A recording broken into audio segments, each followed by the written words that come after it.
How's everybody doing? Good. I think I did the.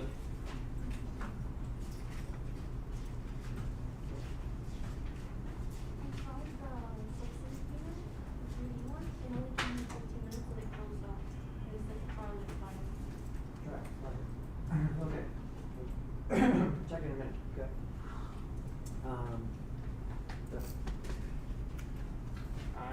I turned in the assignment that we was weird. Yeah. I think I did it right. Were we supposed to make them identical, or were we supposed to make your own? You can do your own thing. Okay, I did both. Okay. I made my own name. Anybody have any problems logging on to LinkedIn Learning or downloading files or any of that business? I accidentally, for the first like a day ahead, watched the wrong video, so I was like, why am I having all this like lighting and stuff? But yeah, but then I rewatched the correct ones. I linked directly to the chapter, right? Yeah, you did. I think Okay. this LinkedIn Learning led me somewhere else. Okay. Good.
Okay, so I think how I'm going to do this from now on until I change my mind again, but this seems to be working. So I got the live stream thing working, seems to be consistent and easy. Like once I have it set up, I just need to press the one button and everything looks good. Is that when I am doing something important, I'm going to record and pull that out into like a labeled tutorial, something that we can use as a reference going forward that just exists in the channel. Everybody with me there? But for the duration, like the running time of the class, like 2 to 4:30, I'll leave the stream on, and then YouTube archives all of the streams. And I think I've got it set up now so that they're labeled, so you can tell which one's which. And so I think if I just relabel before each class, that'll work. And so those will all, those are archived slightly separately. So if you go to the channel and videos, past live streams, everything will appear down there. And so I'm gonna turn it on, reset it for each class so that it's not one 8-hour block to listen through or figure out your way through. And so there'll be like the 2.5 hour block. But once our tutor is going for all the classes, who's going to be Belen, I'll have her, part of your job is going to be putting timestamps on these videos so that it makes it a little bit easier to navigate through. Does that make sense for everybody? All right, because going through and separating it out into 15 or 16 videos every Monday and Wednesday is not super sustainable, just from an organization standpoint. And so let's go with that for now. So, and then, well, I did it twice last week, so is the link I put up static? Does anyone know? Like the YouTube stream link, like whether that's the same or if you click on. I think it's static. You think it's static? I mean, regardless, if you just go to the channel, whenever I'm live streaming, it shows up right here. So that's probably the easiest way, you know, like because I can't I'm not on Slack on this computer, so sending the link isn't super easy. But everybody knows that's how that works. If you just log in and you're there, then whatever I'm doing will show up right there. Cool. Okay, how to go, everything fine with the LinkedIn Learning, working through, you watched just the Cinema 4D stuff, you didn't watch the whole way through the Maya and 3ds Max chapters, just the beginning stuff in the Cinema 4D chapters? Yeah. Okay, great. Cool. All right, so there, let's see, stop there. I'll get that later. Let's get back to our television. So when we made this, we started with a cube, right? What's another word for cube? All the blue guys, those are all what? Primitives, right? You got 3D primitives and 2D primitives. You got, but we turned it from a cube into an editable piece of geometry by pressing Kyler? C for convert, right? That's the big one. That starts the whole process of, modeling, changing the topology of the object. And so that does that. And we made the screen here by grabbing the outer edges and using which command to create the inset for the screen here? Inner extrude, right. And then we push the screen back with which command? Extrude, right? Those are the two main ones. What's the shortcut for inner extrude? I, shortcut for extrude? D, right? Definitely want to know those for sure. And then, at the very end, we rounded the corners here on all 4 corners at the same time with the Bevel Tool. Bevel Tool. Remember, the tools are orange, so as you switch between them. And what's the shortcut for the Bevel Tool? MS, right? M gives me for modeling tools, and then S is bevel. What is B? Oh, bridge. It seems like they should have flipped those. But anyways, it is what it is. Cool. And we were able to round this out. For instance, if I wanted to bevel this edge here, like so. Okay, that took that edge and essentially split it into 2 other edges, but there's no curvature here. Why is that? What do I need to change on my beveling? Subdivision, right? Because a single polygon cannot be bent, right? So you need multiple polygons in order to create this kind of curvature. And so if we grab this and add some there, right? And the general principle here is, again, let efficiency guide you. You want to use the least amount of polygons possible to do the job. And so that looks plenty rounded. This doesn't necessarily look that much more rounded, right? But it's way less efficient, right? We have like 14 subdivisions versus, 1, not really doing it. Probably right about there is fine. Don't get too crazy about this, but you want to be, using the least amount possible.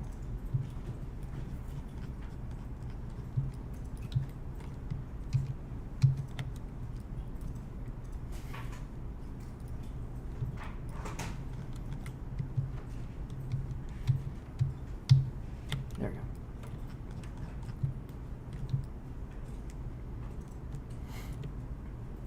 Cool. Let's create something in the back where we can put some port for some wires or something. So let us do a couple things.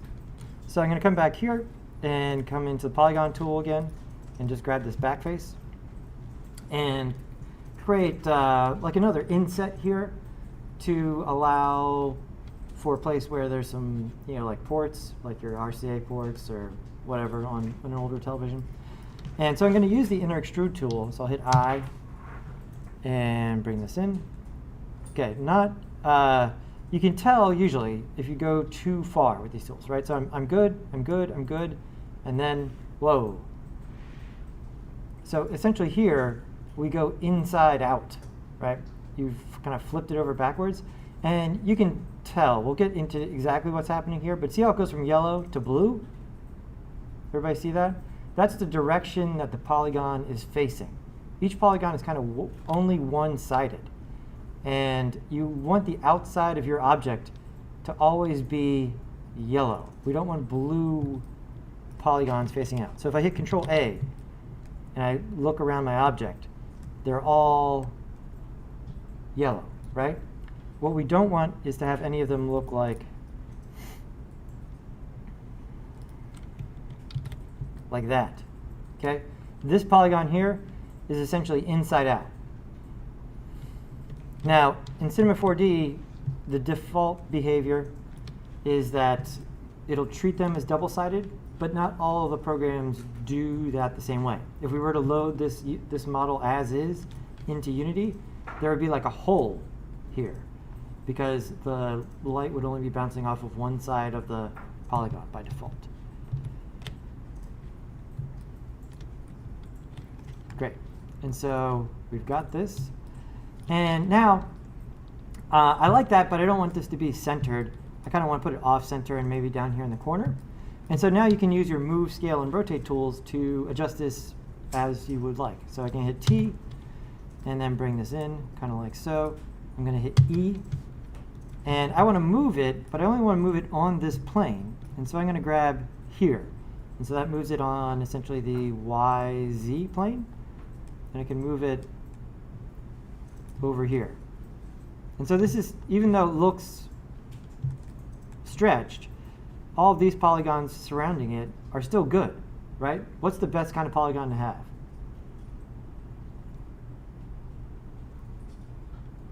Quads, quads, quads, quads, quads, right? There'll be instances where you can't have quads, but that should be your other guiding principle, is all things else considered, you want quads. Quads, quads, quads.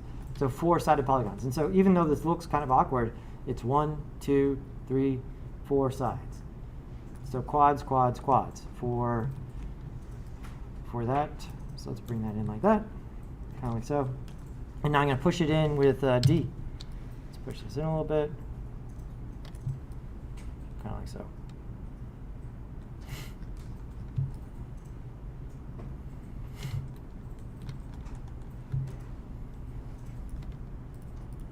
I'm going to save.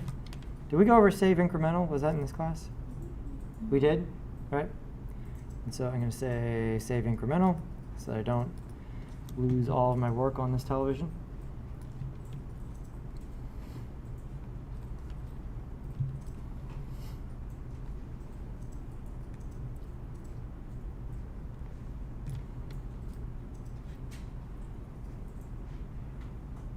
And let's go ahead and create some other parts for our knobs over here.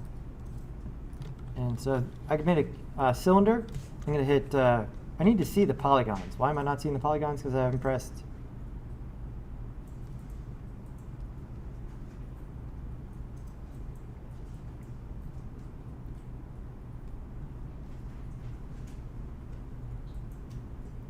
What's the shortcut to view all the polygons in the view? What's that?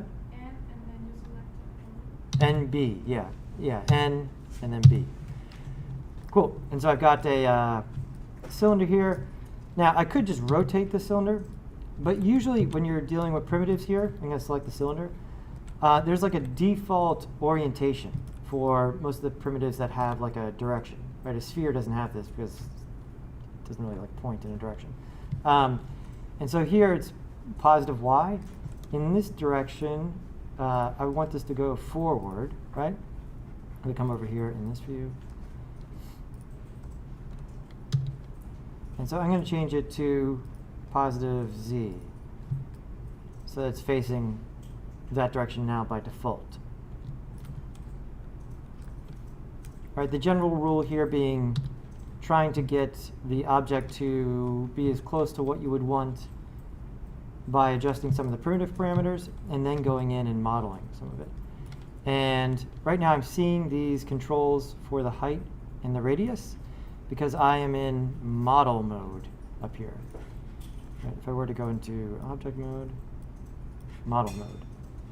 And let's dial that down. This doesn't need to be that big.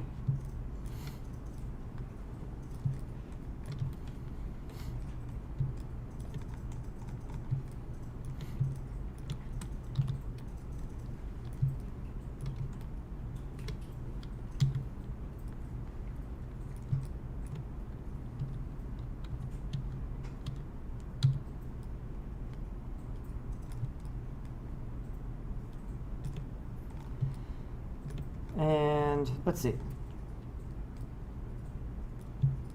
It's probably a little heavy as far as the number of rotation segments. Another good rule I'd write down for things that have radial symmetry, right? Round things. When you're deciding about the number of subdivisions, unless you have some plan, I would suggest always choosing an even number. That way, if you need to, you can divide the object in half, and it just makes all of your math much, much easier. And so here, this is a lot of subdivisions for the density of the rest of the object as it sort of looks. And so instead of 36, let's go ahead and say 24 here. Just dial that down a little bit. And as you start manipulating the actual geometry, the less geometry there is on the surface, the less points you have to wrangle. All of that makes that easier.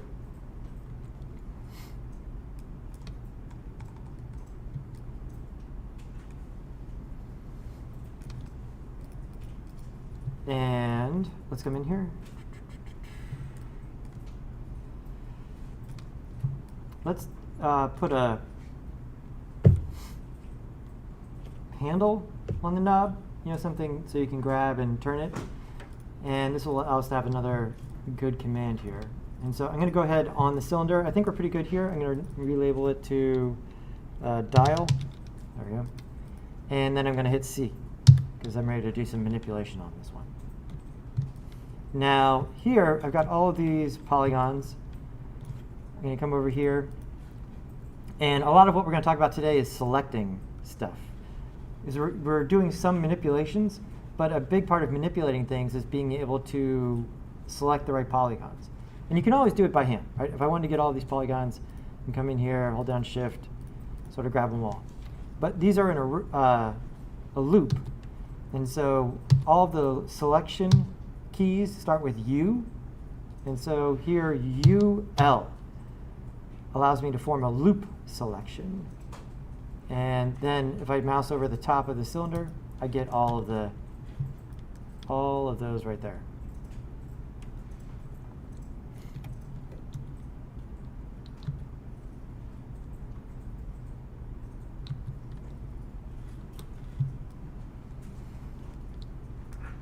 Because what I want is something going straight across here.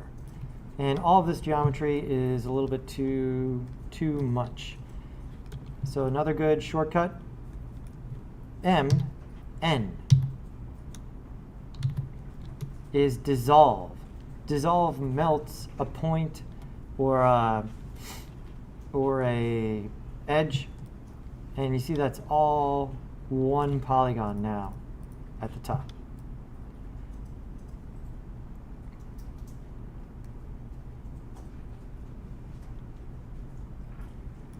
So the best kind of polygon is a quad.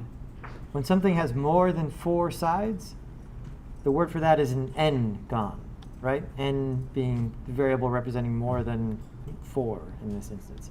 And so this type of top edge here would be described as an n-gon. Quads are the best, but n-gons not as good for some things, but okay in some instances. It depends. So I've got this dial right here. And really what I want to do is connect from here to over here. So I want to cut my own edge from here to here. And yeah, I think that most of the new knife stuff, I'm on the older version here. So we're not going to do too much knife tool because it's a little bit different on the new one. So all the knife tool, there's 3 different knife tools. They all start with K. So you have KJ for plane cut, KK for line cut, and KL for loop cut. Right now we just want to draw our own cuts, and that's going to be KK. to give me the line cut tool. And now, let's look here.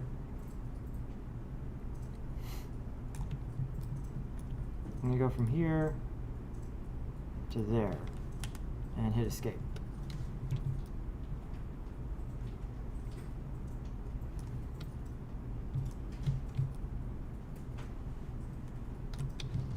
I don't think that was straight. Hold on. Yeah. So here, here, escape, here to here, escape. There we go.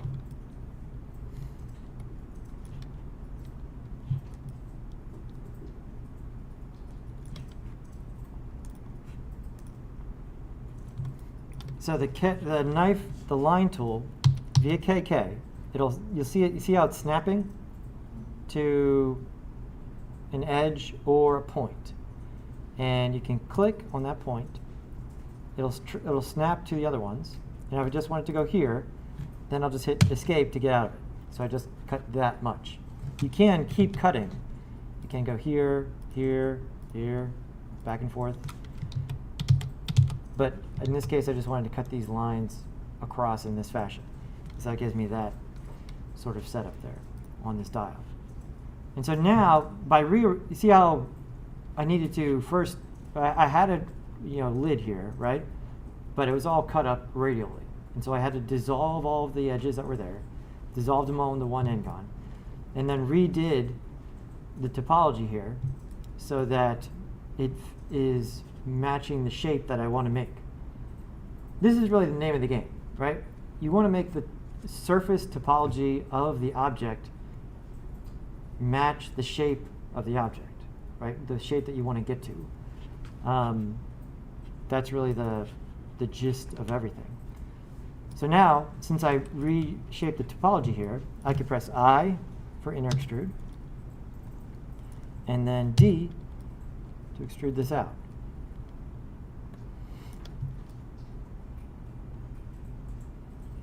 And yeah, that's good.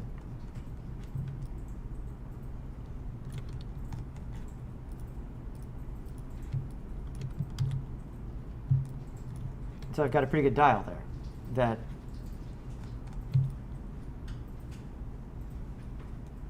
we have that shape. Once we have one of them that works, then you can just copy, drag a few of them. So let's see here.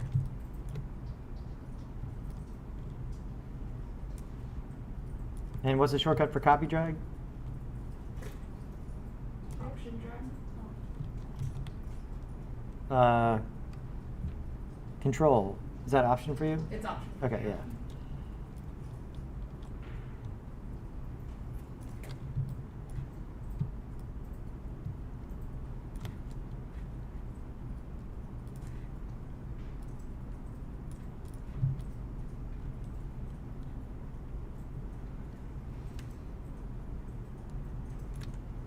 And I'm going to save. And stop there. Okay, so some of you guys are working along. Keep working along. You guys who are not working along, go ahead and let's try to make a couple dials. Right. So the big picture though. Right. We started with what shape? Cube. No, just with the dial. Oh. Cylinder. Right. Right. And so started with the shape that's closest to the thing I want to make. Right. So cylinder. And I took cat, dissolved it all. What's the shortcut for dissolve? M-N. Dissolves all the stuff. And then we use the knife tool, the line cut. And so that shortcut is K and then K. K, K. Give that a shot. Make some new dials.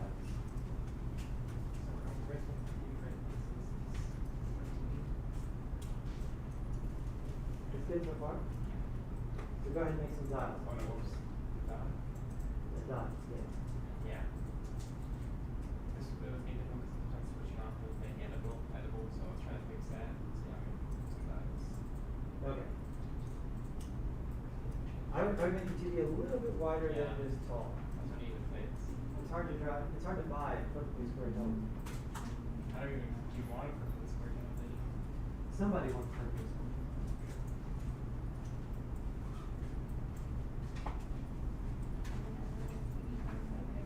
Naked, right? Yeah. Okay, yeah, it's hard to recognize. You had to turn it into an editable piece of geometry. So select the cylinder and then press C. There you go. So now, and you gotta be in polygon. Okay? Yep. So you can't select the polygons till you're in till it's the polygon shape. And then you can't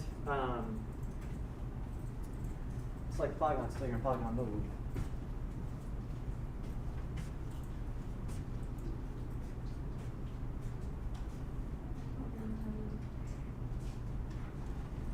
Select the whole way around. All of this. Yeah. So UL. Yeah, that UL will do for you. Just press U and then L. You go to oops. Try one more time. U. Are you pressing the other key?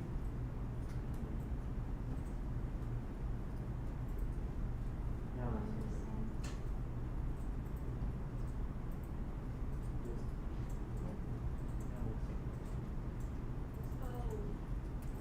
Alright, so you want there you go. Now you can click. These are all selected. And what do you want to do to all of them? Dissolve and that gets rid of all the existing things. Do you have a computer issue? I downloaded the cinema thing, but it's updating, so I can't open it right now.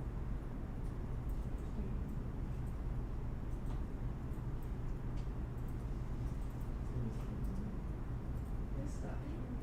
Yes. Everybody puts things back. Yes.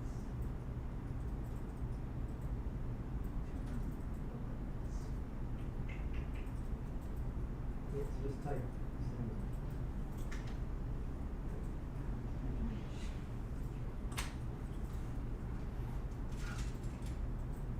Great. Thank you so much. Yep.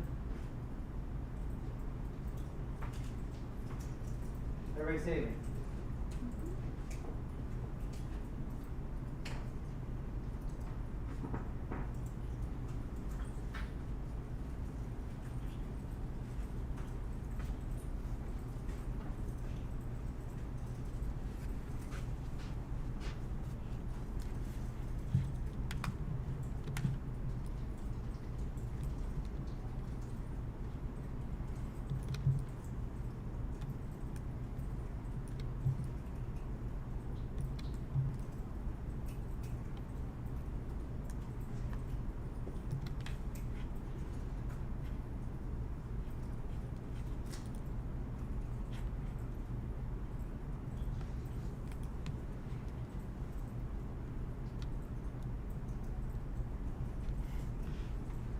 You guys can hear me okay on the live stream?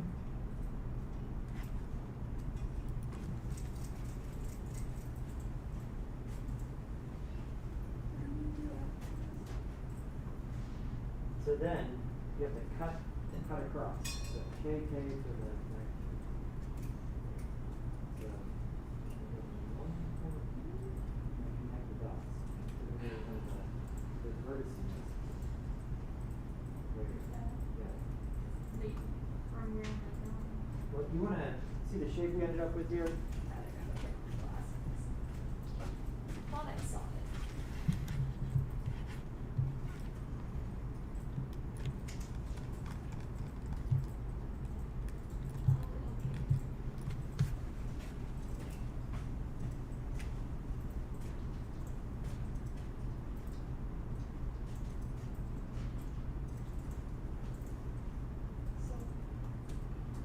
Sorry for difficulty signing in. Mm-hmm. Are you connected to the internet? Yeah.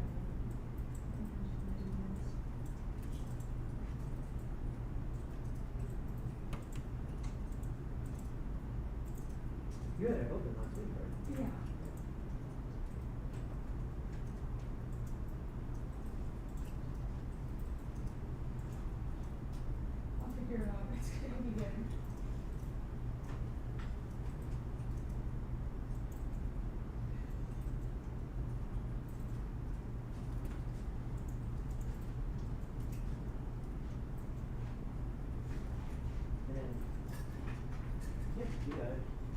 you just want to select that one in the middle and pull it out.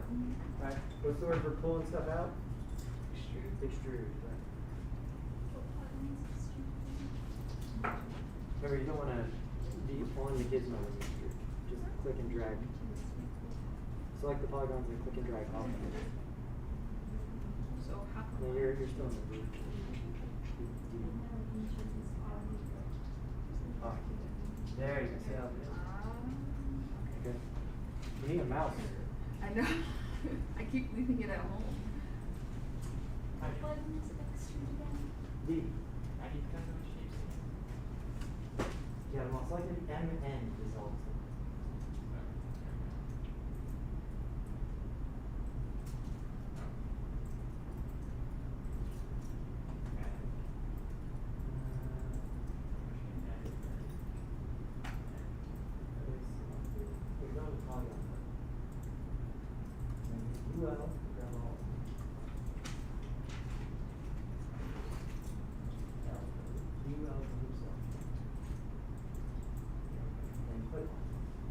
Now they're all selected.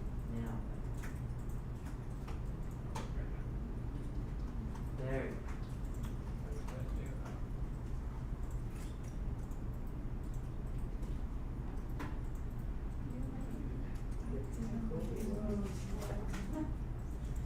So you gotta hit D. Now click and drag.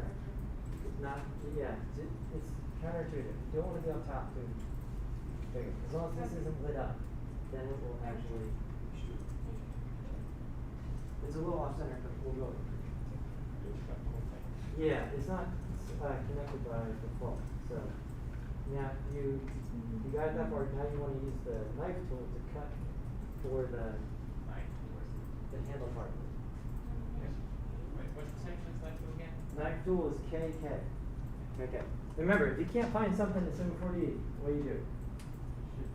Shift C, right? Shift C is your friend. Allows you to search. All you need to do is remember the name of the thing, and then you can search for all the stuff.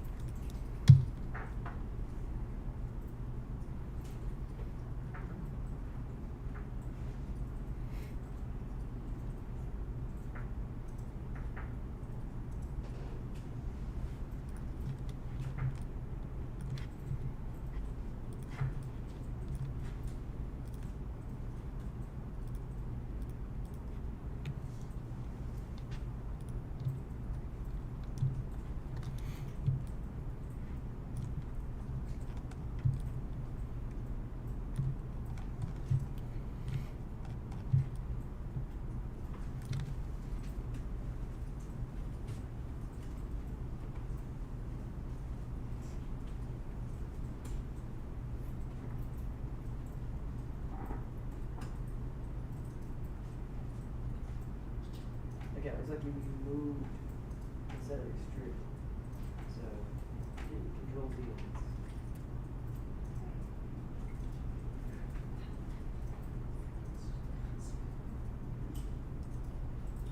There you go. Alright, so you got the right one selected. Now the D hold. Okay, but you don't need to hold. You just Control Z. Just press the. Yeah. Okay. Now you're in the extrude tool. Right. Once it changes, but it's a little counterintuitive. Control Z. So just click and drag in the empty. It's probably a lot easier with the Idea. Now, see how that extrudes it out? Before you were just moving the existing polygons. Now you've made new polygons before. Does that make sense? Yeah. Yeah. It does, it's really counterintuitive. When you want to use the extrude tool, you want to go over the arrow and pull it out, but that's actually, it seems dumb, but by doing that, it allows you to easily access move and extrude at the same time. You can extrude, move, you know, really quickly in other types of workflows.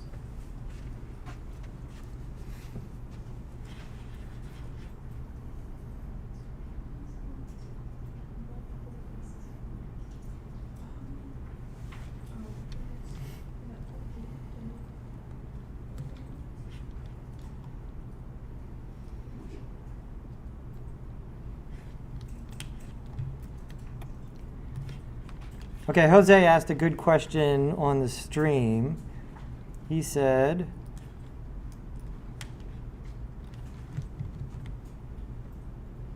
so if I did the border of the TV too thin, how can I make it thicker without redoing everything? Sometimes the answer is you just have to redo everything. In this case, we could fix it, all right, depending if the topology is good. And so, for instance, this border, right? And so I want to select all these polygons around the edge, right?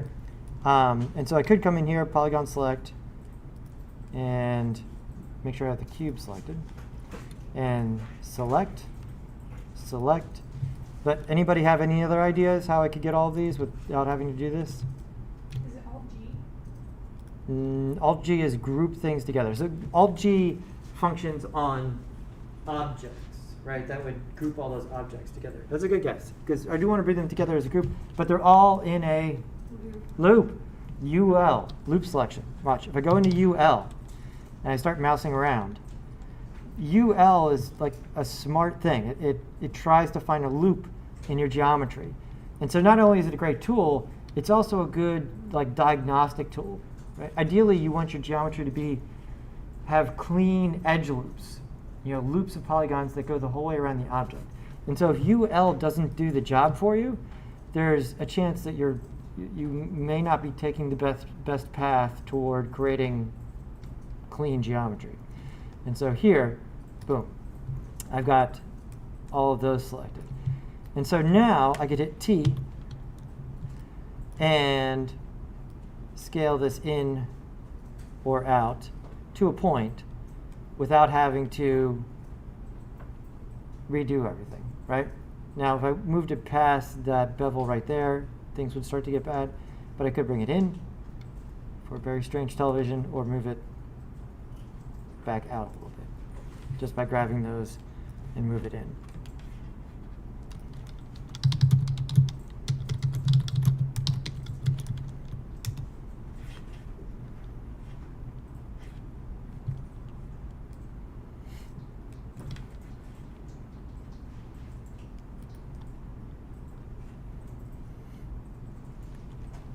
But Jose brings up a good point, especially at the beginning here.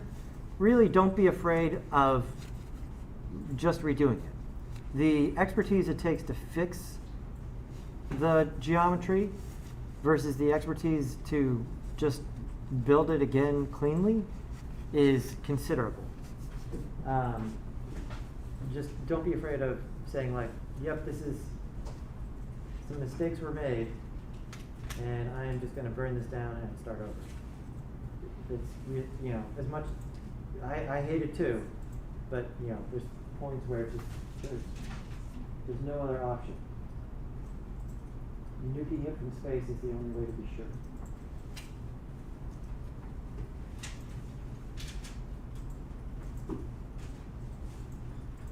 Aliens? How many of you seen Aliens? Is that a movie? I literally can't hear you. Aliens. Aliens. Right. You should see Alien and Aliens. The other ones, whatever. But those first two, for sure. Wait. Okay, we can see the I think movie. that's what you're talking about. Yeah, Aliens is the one, the James Cameron film. Sigourney Weaver. Well, I was going to say that, but she's literally in all of them, so that doesn't narrow it down. It's the best one.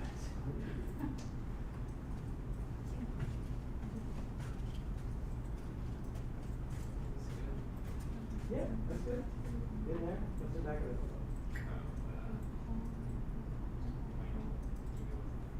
That's just gonna stick to that, end up something fine. Okay, so you want to, So this is the back, you wanna add it back to the TV? yeah, we're going to have that thing, and you want to group all of your parts together into one thing. I know, right? All right, good, you're in. Yeah. Okay, now the other part of the handle is not separate. We dissolved, then cut and pulled that out of that piece. Yeah, in general, it's not necessarily the Lego mindset where we're like jamming more pieces together all the time. It's more like we're trying to modify the geometry we have in order to make the shapes that we want.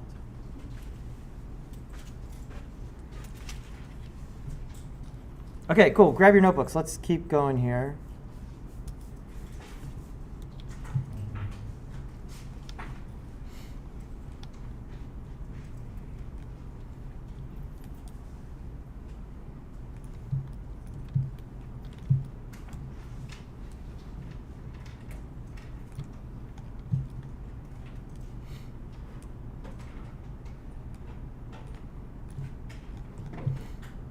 So we can do a similar thing here on the back for some ports. Let's do this. Again, we've got a cylinder.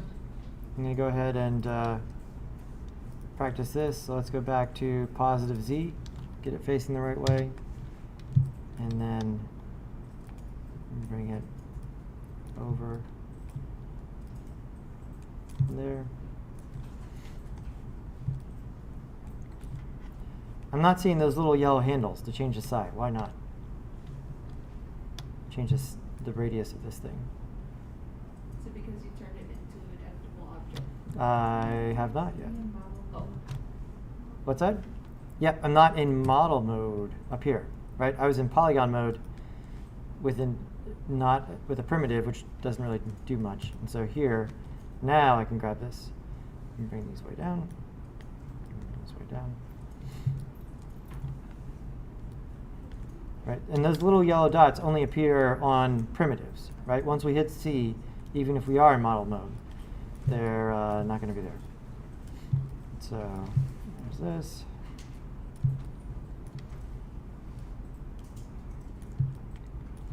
Let's make it even smaller. And so it's smaller, so it definitely needs less topology. And so here I'm going to say, 24 of these. And I want to turn this into more of like a port kind of thing. So like a VGA port. I don't know, about like that. And so I'm going to hit C on this, just like before. And then I want to select all of these. How do I do that?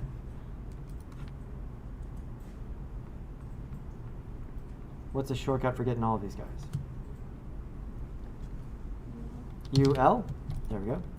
And now I'm going to go ahead and say I for inner extrude to get some more geometry here. Watch what this does this time. So I bring this in, kind of like so, there. And now I want to push it in. If I want to push in or pull out, that's always which tool? Extrude. Extrude, right? So this is, everyone pay attention here. A lot of you guys are having some issues with this, right? So I'm going to hit all of these shortcuts. You don't hold them down. You hit the button to open the tool, and then you're in the tool, right? So D for extrude. And I can tell I'm in extrude because the mouse changed. See how there's a little extrude thing next to it there? And then also the extrude tool opens up in the lower right-hand corner. You can see all the controls for it right there. And now, I want to push it in. Your reaction is to grab this and push it in. But this is still the move tool, right? That's what the arrows are telling you. Like, it's the move gizmo. And so when you just click and drag, you do not want to be on one of these arrows. Just click and drag, and you can drag one way to push in, drag the other way to pull out, right? So you can you're extruding one way or the other. See how none of the arrows are lit up? And so I can just bring that in like so. And kind of a port, still looks a little bit too big. So I'll go back to object mode, hit T, and sort of scale it down a little bit. And I want to make some copies of this. So I'm going to go ahead and go back to model mode, move tool, Control Shift drag, Control Shift drag. There we go. That puts 3 of them right next to each other. And let's start labeling stuff here. And so this is RCA1, RCA2, RCA3. I got my dials, and this is just TV in general. Cool. And this is good, but let's start bringing this together into one model. And so now, Monique, Yeah. Monique. Okay, so Monique. What's the shortcut I want to use to group all these things together? Alt-G. Alt-G. Boom. Now it's all together here. We'll call this television. Right? Whenever you make multi-part model like this, it needs to be grouped into one thing. Because a lot of times you'll hand it off to somebody, and when they bring it into their Cinema 4D project, they don't want it to spew a bunch of objects all over the top of the hierarchy. It wants to be just one thing, right? And if you need to do stuff, you can open it up and go in and do stuff, right? But at the top level, you want it to be just one clean object.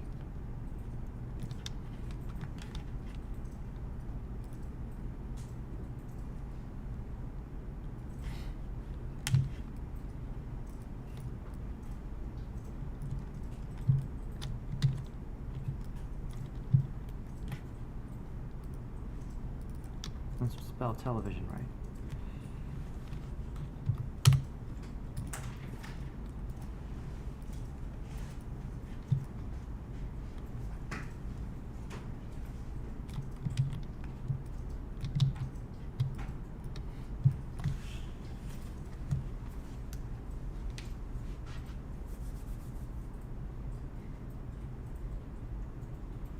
Okay, let's talk about 2 more things real quick. So we'll do these, and then we'll call it a day, more or less, for the television, so we can do some other things. But we're combining a lot of things here.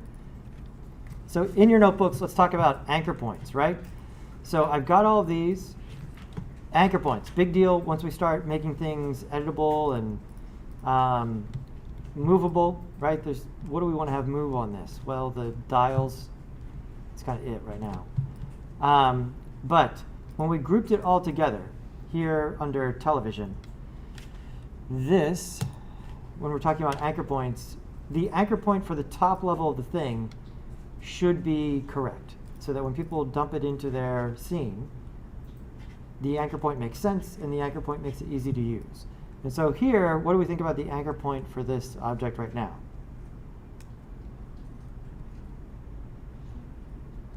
Not great, right? Why is it over here, kind of like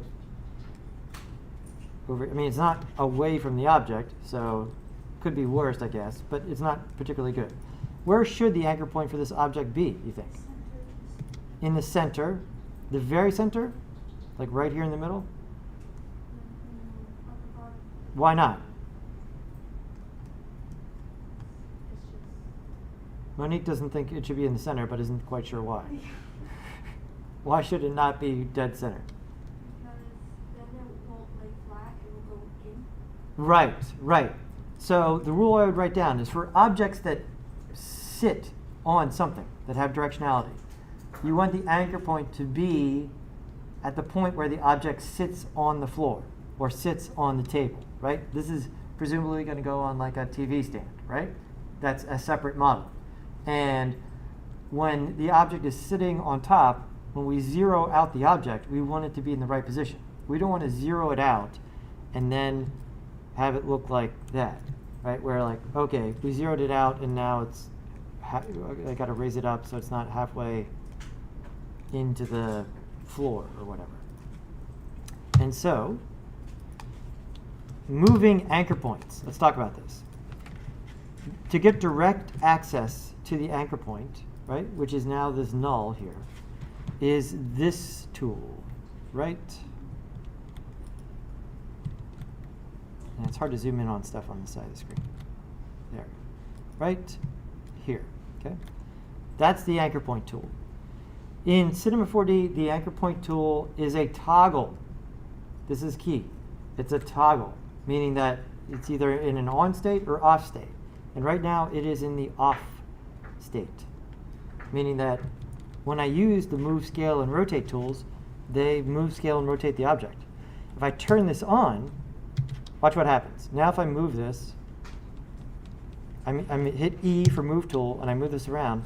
I'm not moving the object, I'm moving the anchor point, right? And now if I turn this off, I go back and I'm moving the object. And so this, you turn this on to move the anchor point. If I wanted to move this anchor point by hand, doing it in the orthographic views is by far the best way to go about it, because you can see exactly where to place the anchor point. Right? So I can turn this on now and essentially line it up perfectly to what I would want. Right? So it's in the middle, on the bottom of the TV. Right there, there, and there. Now, what a lot of people do is they forget that they've turned this on, go to start do some other stuff, and they're like, why doesn't my move tool work? It's because you're still in the anchor point tool. Right? You got to turn this off so that then you're back to here. And if I get my television and I zero out my television,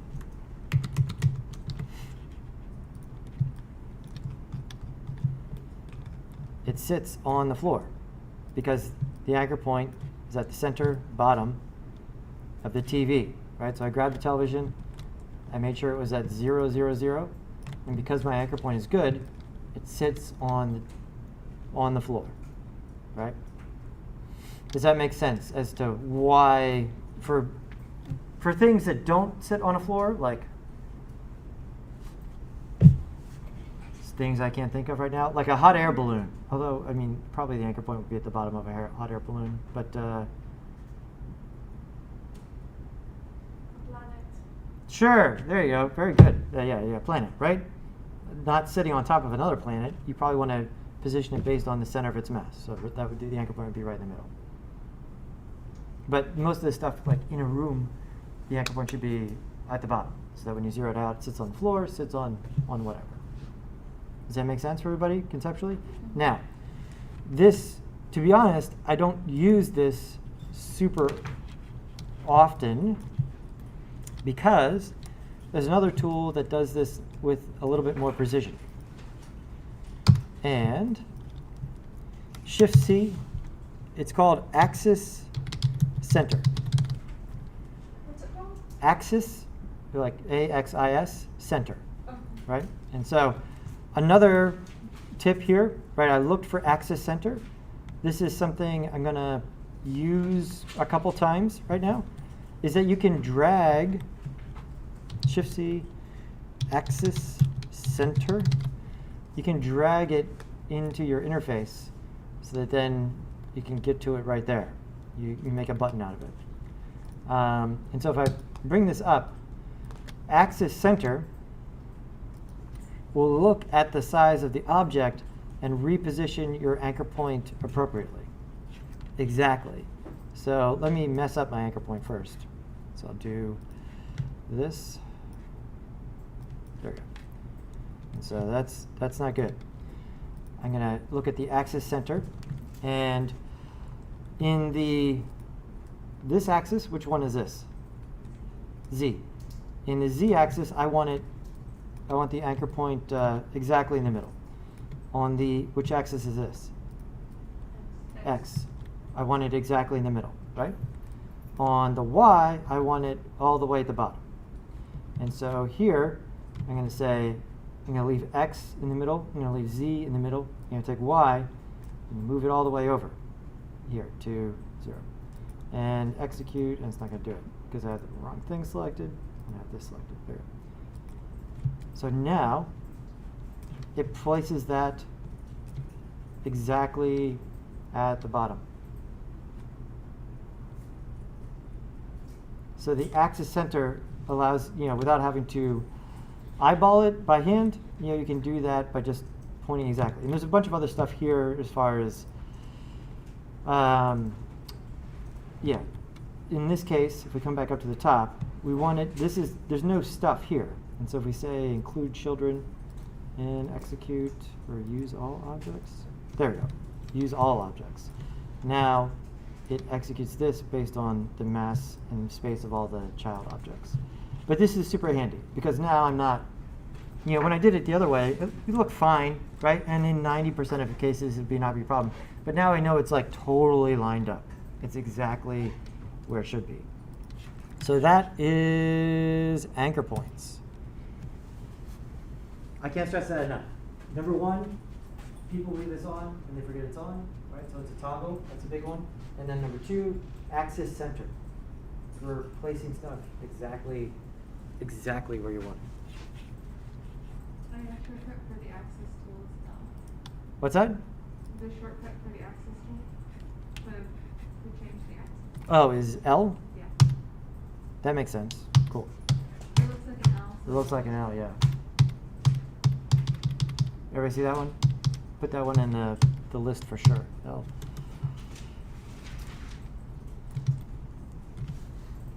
Okay, so raise your hand. Who has achieved this much on their television right now?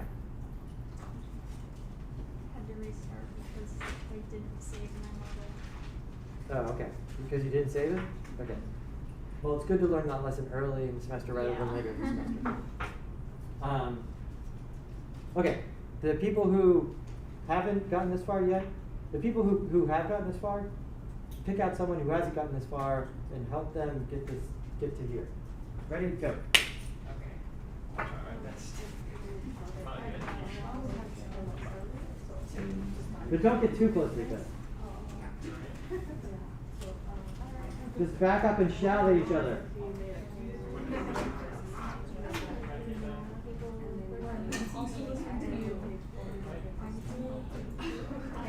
Yeah.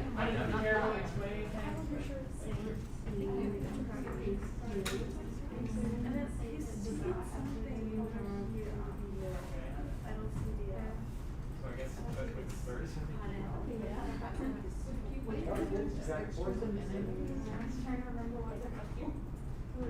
Oh, they're RCA. RCA. I was thinking RGB Well, Now that I fix it, you guys will probably never have to plug one in. Hey, So so it this is doesn't- what you want to see. He said I made this mistake first. Needs to be a little more rectangle than square. Okay. You have a button page and buttons. Can you go back to the video? Is that still too? Oh no, I mean, can you turn it?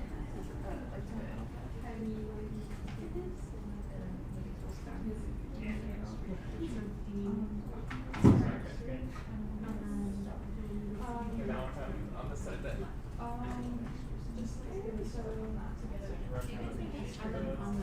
Oh, we're just looking at, oh. yeah, that's it. Yeah. Oh, yeah, I don't Hold on.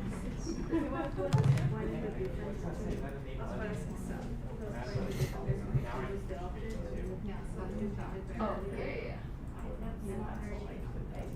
Oh, if you're on that, you're doing that one. Like, I would have go back a bit later. So one, the only man two is to zoom in and three. And then I'm pretty sure to get to the screen, I use go back those more to often it. than I do And then you push I, and then you push I and click on that on the starting one with D. Yeah, and then you move to, I think you push I. Right. Okay. That's the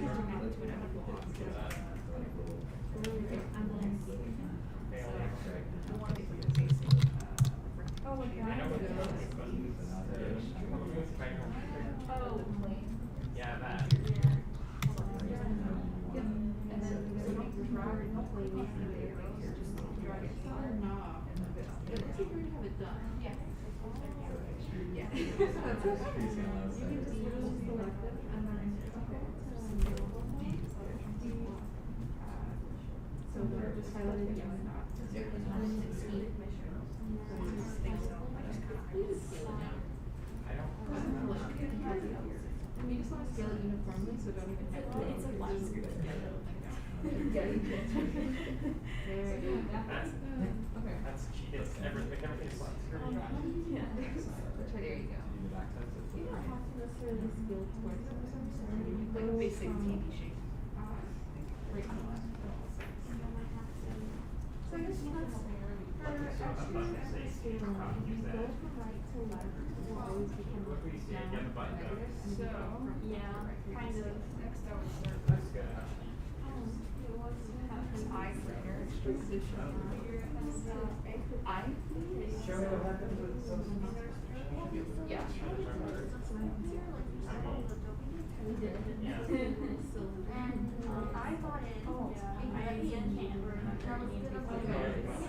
And then all of a sudden, like, it's in the I just watched him here. I said I could see it myself, and I'm like, what? Don't select I actually arrows. made it my way. Do you have eye selected? Or your inner? I don't know why. I So that have means all you have of this inner extra extrude. stuff. So don't click away from it, So like I surround tried everything. everything. And just kind of I drag. know that. All I know is It's when you get this thing going. Yeah. Yeah. So I would like just click in the gray area around here. And then you can just rotate. Yep. So you can get like in the center. Yeah, Your position is making like a TV shape.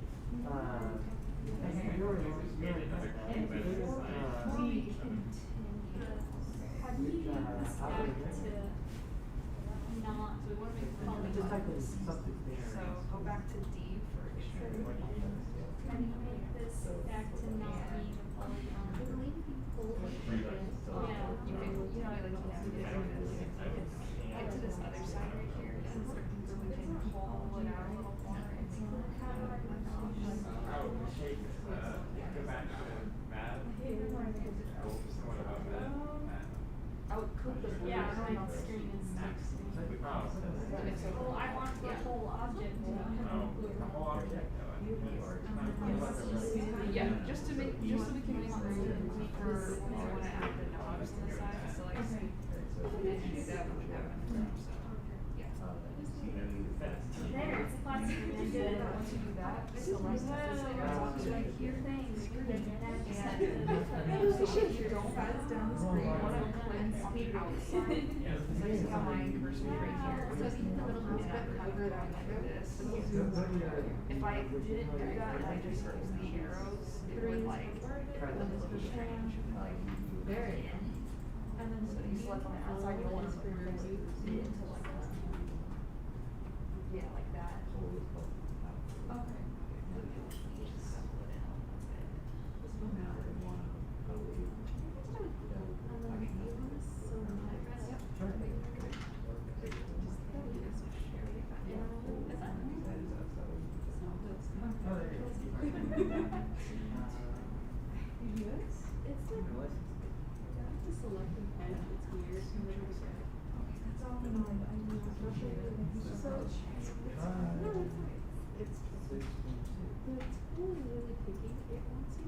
Okay, so now pull down to Extrude. So whenever it wants you to select it, it's a perpendicular. Yeah, grab Windows version.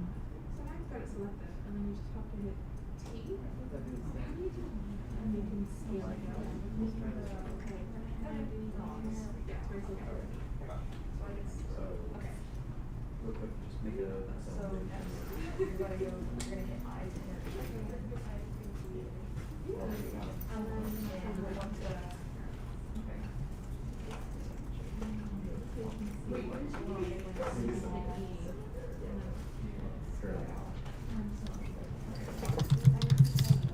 Oh, no, you don't have to hold it. Click right now. You're in extrude right now. So this icon on your cursor, that means you're in your extrude. So now with this, don't click the box. Click on the outside and drag. So it's extrude in there, like that.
Yes, Jose, when you move the top level up here, everything should move, right? If you grab this and all the stuff doesn't move, then you're probably still in the anchor point tool. You need to turn that off and you'll be able to move everything together. If you want to fix the anchor point, you turn that on, select the top, and move the anchor point to where you're doing. So,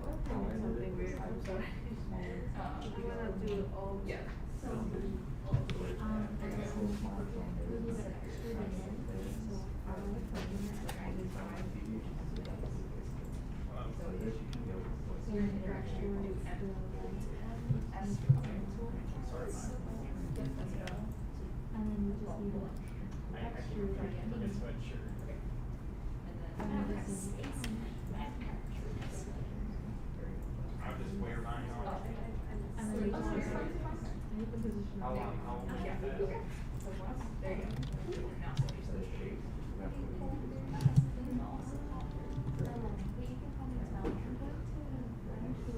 Yeah, I don't like going up the side.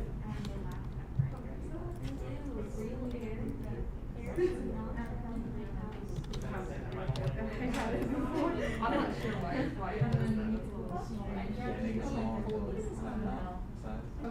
Okay. Here's the hit E first. Select the solid and then hit MS. And then select your subject. Okay. No worries.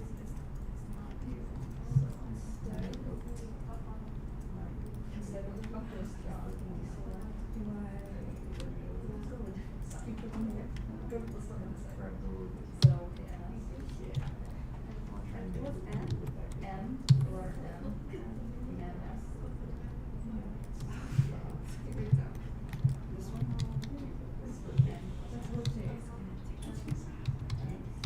There you go.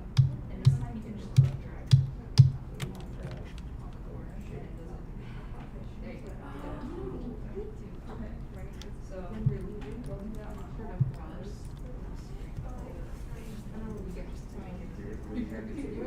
Instead of having to start over, which is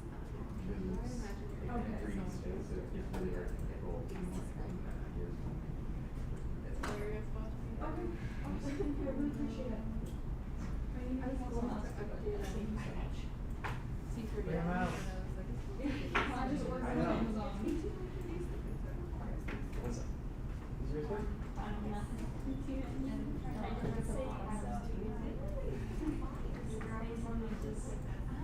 Separate part because I don't know it. That's the whole corner. You wanna turn it a little bit? There you go. There you go. Oh. Move the camera. Yeah. So what he did is hand extruded that back. It's already in Yeah, it's just get the Polygon Selection. And once that back also. Take control of that place. Okay. Right. Now we'll make them drops. So make it smoother. Close this top. Now you're ready. And then push outside the shape. Ready. Ready. Press E. And then It goes kind of opposite. They're kind of, put it to it. so get them kind of whatever.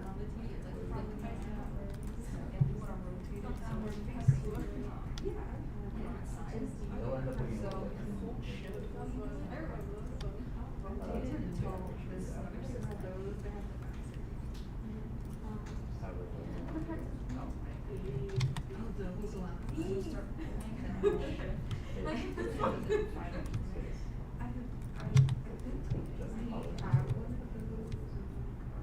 There you go. Now it's going to the other side. T.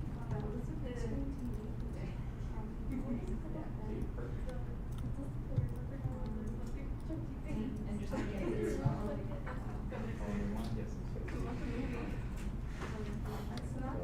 Whatever size you want.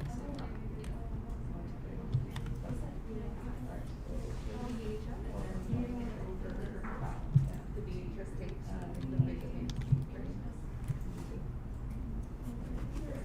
Yeah, just like that.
That's how it escapes. Sometimes I get stuck on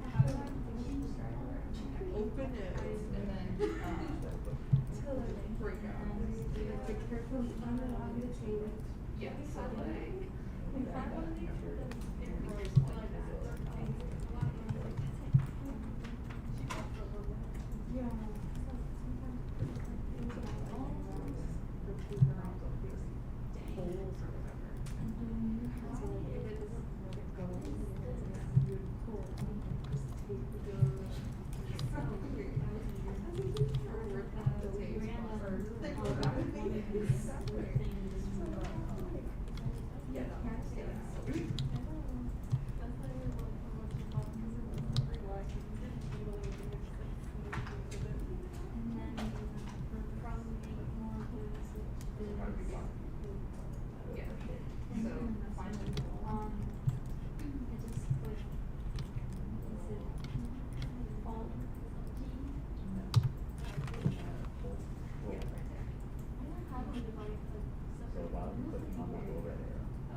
scale it. Is it still downloading? Good. Yeah.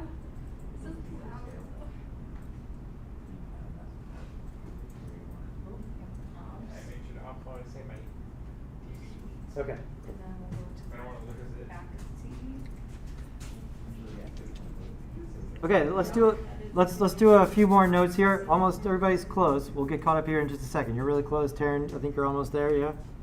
Yeah. Okay. Grab your notebooks here. Let's cover a few other things. So, we talked a little bit before.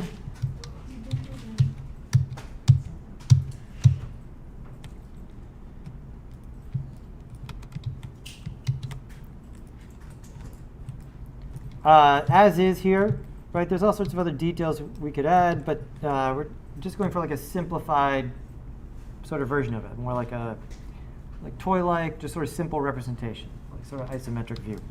And if we look at the render here, we're okay. But what's the thing we're not doing here on the edges that's making it look not so great? Beveling? Yeah, there's no beveling or rounding.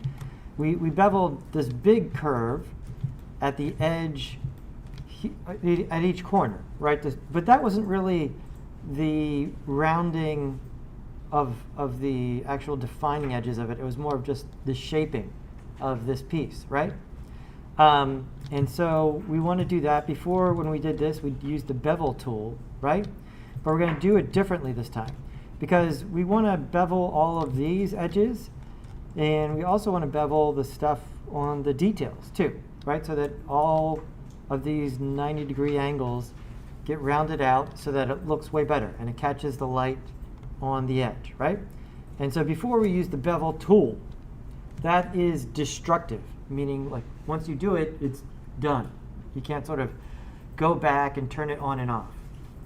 We're going to use one of these. And so over here, what I'd write down is purple equals deformer. So all of these are deformers.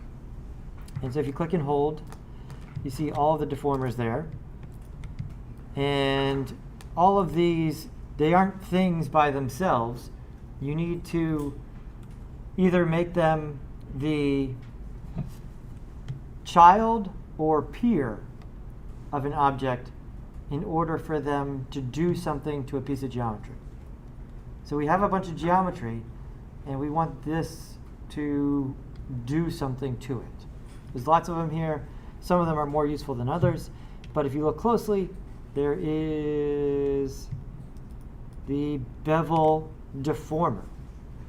So we can bevel the whole TV in a non-destructive way, meaning that we're not sort of doing it as one step in a process that can't be undone later.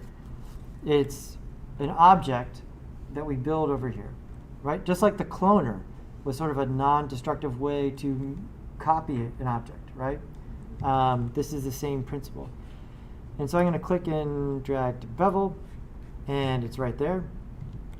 And the way to get it to act on all of these objects, if I just wanted it to act on the TV, I could drag it as a child of the TV. And you'll see that, okay, it's doing something there to the edge of my TV. You can see if I turn it on and off, it's working, right? But we want it to not just apply to the TV box, but we want it to apply to the all the stuff on the backside and these things too, here, the knobs. And so in order to get this to work on all this stuff, we don't want to make one and apply it to each thing. That's not really the best way to go. We want to take this and just move it up here. And so if you move it up there, it's going to work on either its parent, the deformer works on its parent or peer, right? So these are all at the same level as this is, and so they are peers. This is, will deform all of these things. And if we look, now it's doing something. You can see it kind of messed up my knobs, and then over here, it should be working, on the back, doing some stuff. It's kind of not what we want. We can see it's kind of it's beveling, but it's kind of beveling too much, right? So let's adjust it. So part of the nice part about using this, which is procedural, is that you can tell it to bevel an edge based on the angle. And so I'm going to select this, and we're going to mess with some of these parameters here. And this is, I almost always turn this on when I'm using it, so that you see that it beveled not only this edge here that I want to round, but look what it also beveled, like these edges right here. This and this and this, right? These are all part of this flat face. There's no rounding there at all in the shape. I don't want any beveling happening there.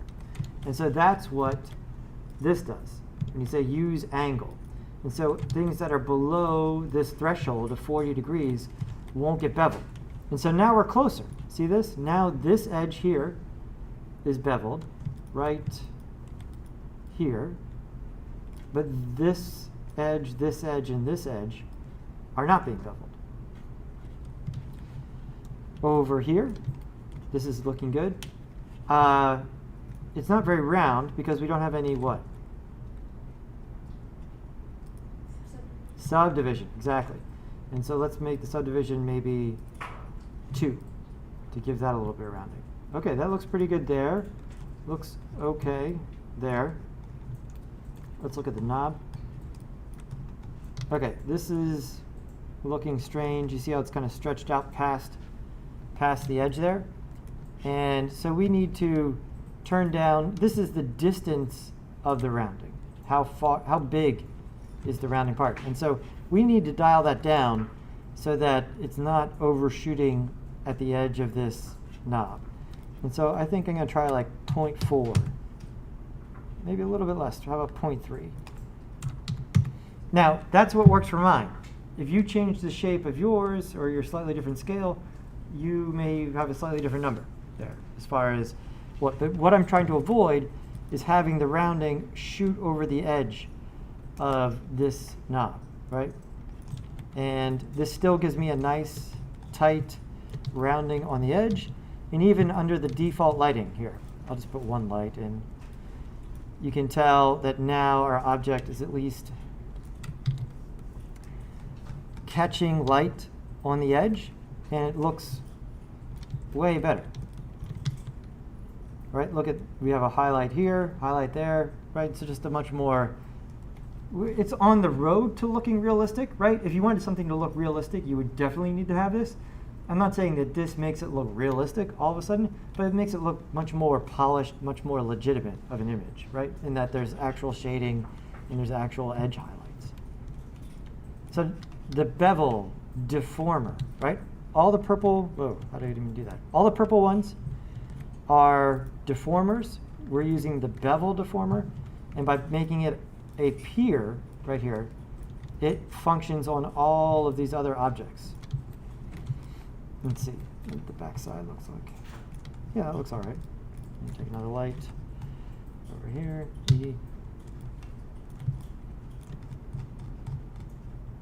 Yeah, that all looks fine. So why do we do that? So that we get the rounded corners and it looks way better, right? Why do it this way? Well, because now, once you bevel it, it looks way better, right? Everyone agrees with that, and everyone can see the difference, right? Cool.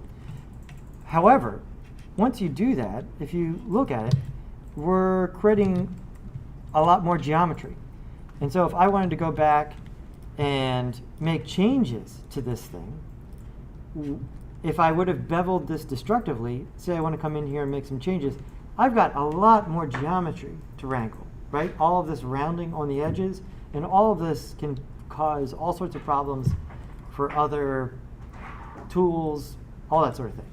Now, I got that set up, I can just turn this off, go back to editing my simple geometry, and then when I'm ready to output this thing, I can turn that back on and get the rounding again.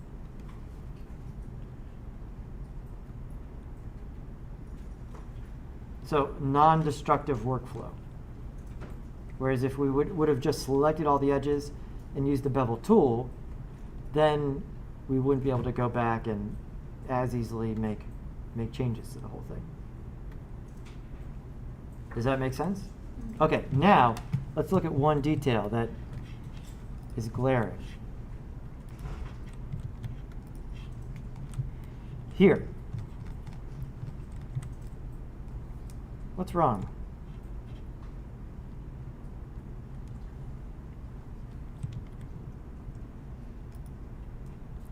What's going on here?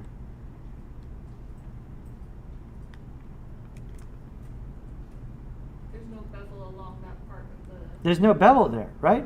Should there be? Yeah, that's like a 90-degree angle, right? Between here and here. There should probably be some beveling right there.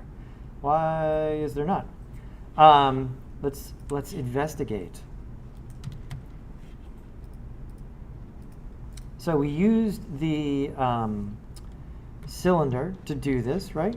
And so I'm going to use another selection tool here to illustrate this. I'm going to grab this polygon, and then I'm going to push UW. UW is select connected. Watch what happens. And so UW selects all of the other faces connected to that face. So how has this subverted our expectations?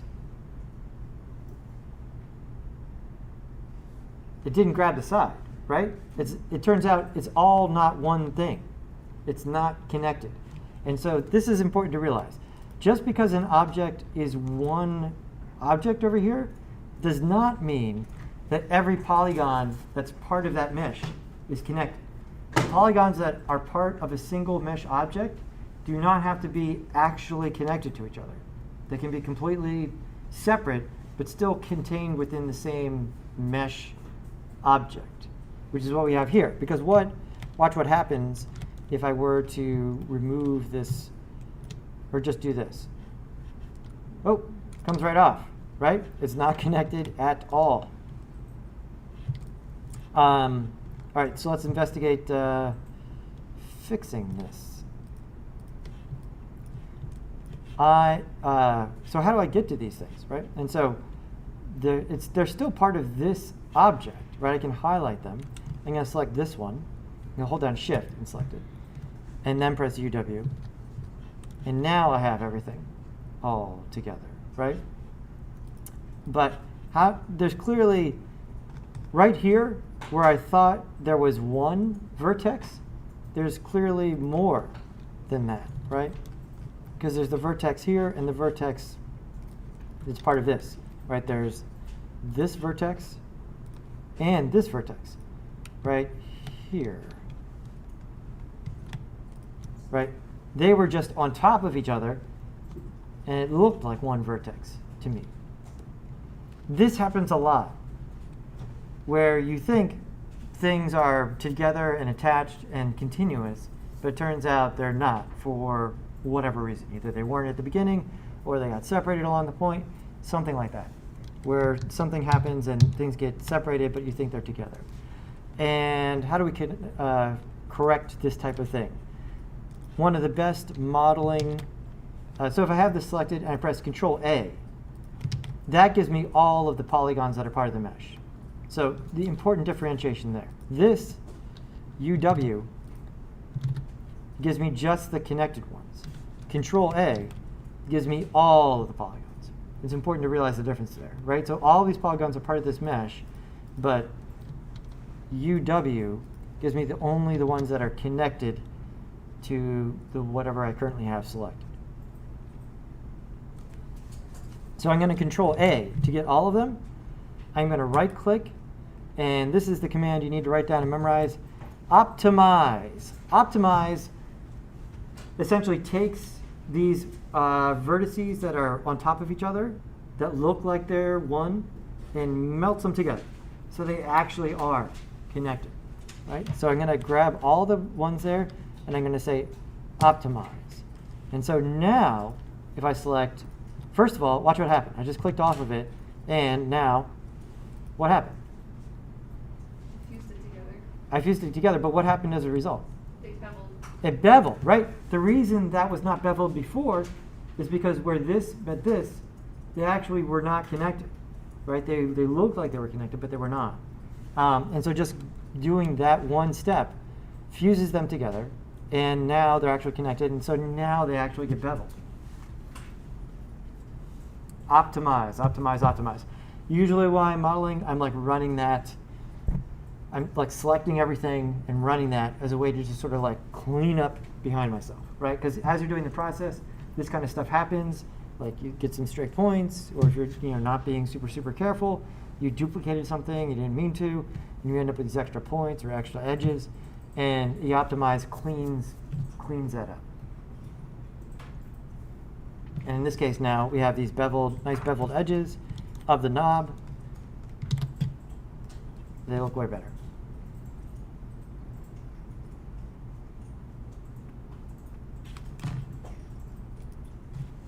So optimize, optimize, optimize. Can't stress that one enough. And usually when you use these types of objects like cylinder, a sweep later when we use it, anything that has like a cap on the end, those caps are usually not fused to the object. Okay, they're there next to it, but they're not optimized and they're not part of the same mesh. So this happens most often on those types of things.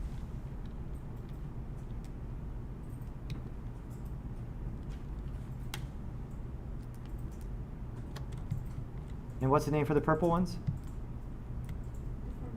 Deformers, right? Because it's deforming the geometry that's part of it. And they work on their parent or peer. Parent or peer.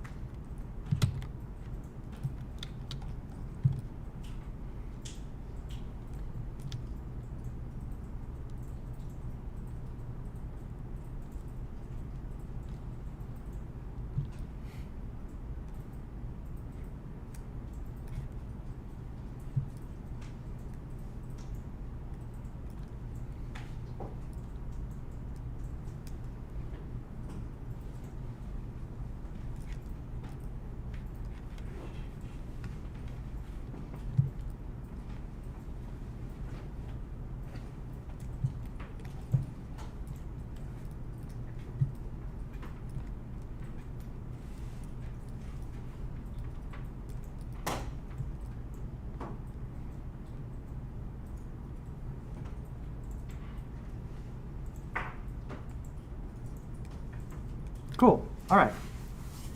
Let's save this and make it look a little bit prettier, a little bit more interesting. So let's do some materials. And so before we were double clicking to make a new material, let's just make a real simple metal. And double click over here. I mean, all we've done so far is just sort of change some colors and drag them onto some objects, right? We did that last week in order to get some different colors happening in our scene. The hierarchy you want to remember is this whole thing. This is all of the material, right? This is a material. On a material, all of these right here, these are all channels. Color, diffusion, luminance, transparency, reflectance, environment, all this stuff. These are all separate channels. And then over here, right here, on a channel, you can put a texture or a shader.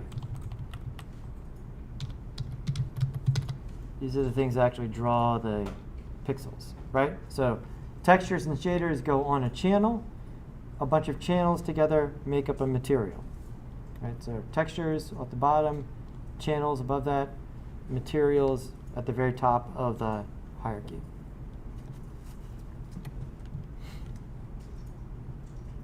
And as you can see, channels, there we go, clean this up a little bit. Channels, they're not all on by default.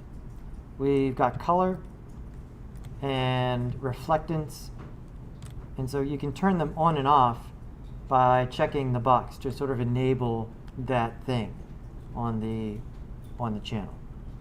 Does that make sense for everybody? Right? Why would they not just turn them all on? Absolutely crazy. Well, it does. Just because you check the box doesn't necessarily mean that you're doing something with there. I mean, in order to do all this stuff, you need to do a lot more. A lot more what? A lot more Adjusting. computing. A lot more work, right? It would be less efficient to have them all on. And so this is another situation where the default behavior of the computer is to be super efficient, or efficient within reason, and you have to enable the extra stuff. And so that's kind of what happens here. So I'm going to come here, and the reflection stuff is in the reflectance channel. And so here we've got the reflectance channel selected. Without getting too bogged down in this today, there's a lot of, this is probably the most complicated channel, the reflectance channel, right? If you look, there's a lot going on here. If I go over and look at something like color or diffusion, there's way less happening here, right? This is just kind of controls for color versus reflectance, where there's a lot of stuff here. I'm going to come over here to add, and this adds sort of layers within this reflectance channel. And I'm just going to add a Beckman. Watch what happens. It's nice and shiny. Looks like it's reflective, right? What are these names? When we get to this part of computer graphics, right, there's all these are all different shaders, different ways of calculating these kind of things. A lot of the stuff is named after the people who developed it. So we end up, in a lot of the programs, keep the name after the people. So we end up with this kind of situation where these are all reflection models, different ways to calculate reflection. Beckman, GGX, Fong, Word, and so that's what all of these are up here, and then different types of reflections down here. But for right now, Beckman is just a standard-ish kind of metal reflection. And so let's go ahead, and the biggest one here, when you talk about reflection and shiny things, the one that's going to make the most difference is the roughness. So watch the roughness. So I dial it up, it gets way more diffuse, more dull. If I dial it way up, it's kind of almost matte. And as I dial this down, it gets super, super glossy.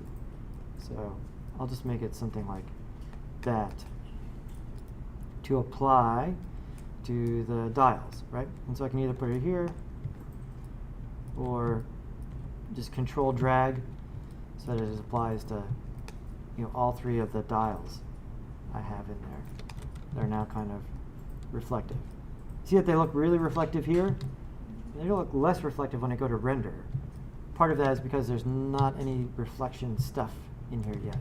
But some of it is being reflected, but now they look at least kind of metallic. Let's make one more. So I'll double click and just say brown.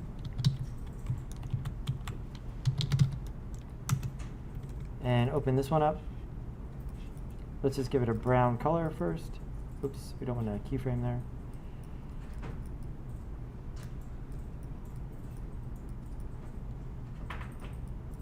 And now I'm going to go into reflectance. And instead of adding something to make it look super shiny, I'm just going to come down here to the sort of width and strength. So if the width comes down and you turn the strength up, see how it starts to look shinier?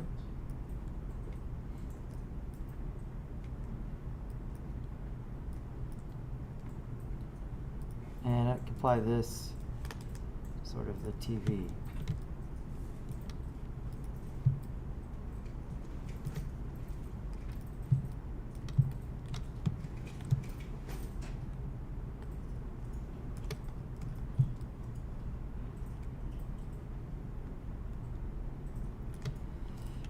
Now we have an interesting situation, right? And so we've got this sort of easy metal material brown.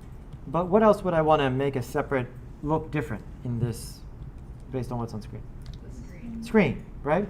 And so where is the screen over here? There's nothing for the screen. Right, it's part of the TV mesh, right? Okay, so here's how you do this. In this case, it's, we're going to select this, and it's going to be essentially, this polygon is what we want to have something different on. And you can apply a material just to that polygon. I'm going to go ahead and double click. And again, come in here and add that Beckman and make it just kind of like that for now.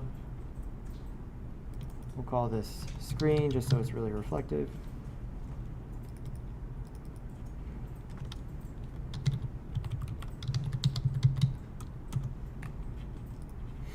And with this selected, I can drag this on here, and it'll apply to, oh, what's on my television?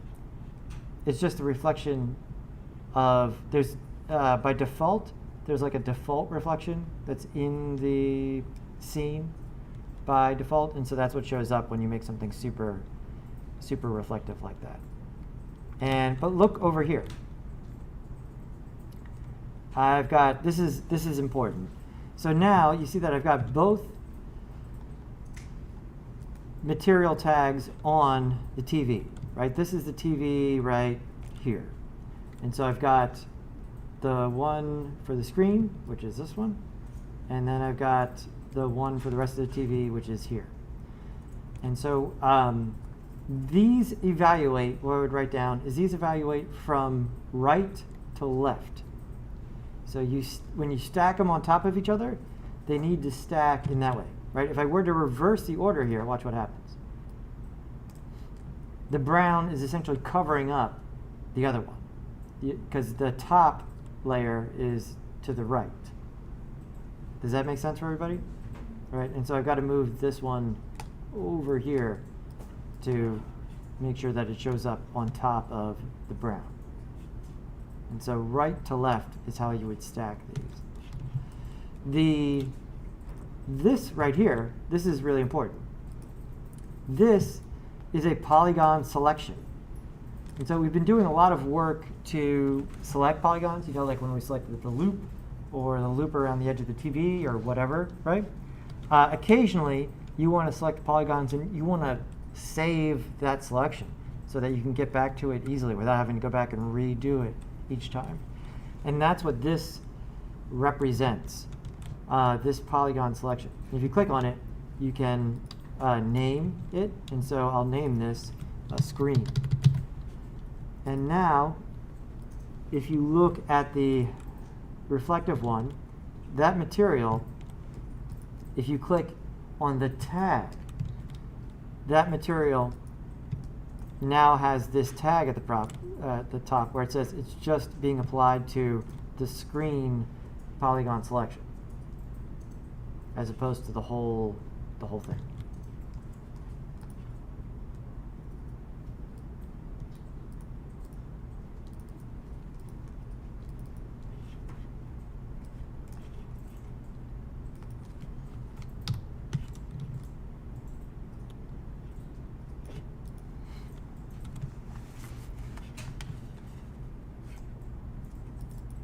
So on a material, we've got all these things on the right, or sorry, left.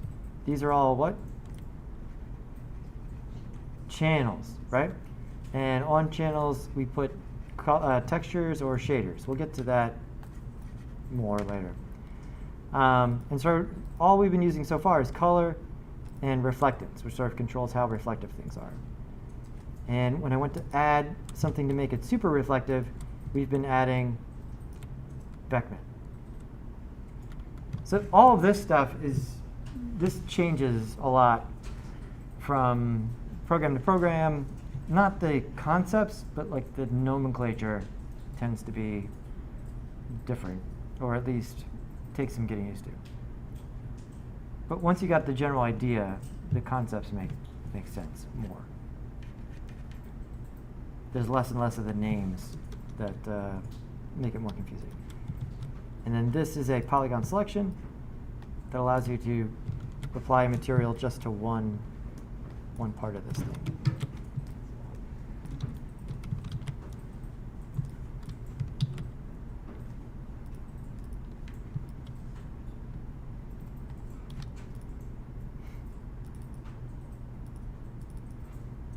Let's do one more. And so, I'm still recording, good. Let's come over here.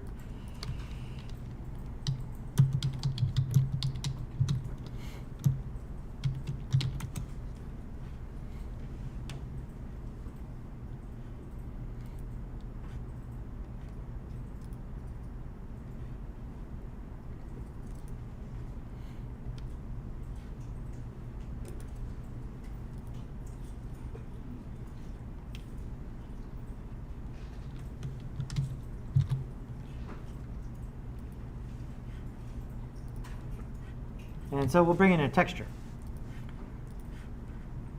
And so on the screen, we've got it reflective, but it'd be nice if there was a picture on the screen too of the television, right?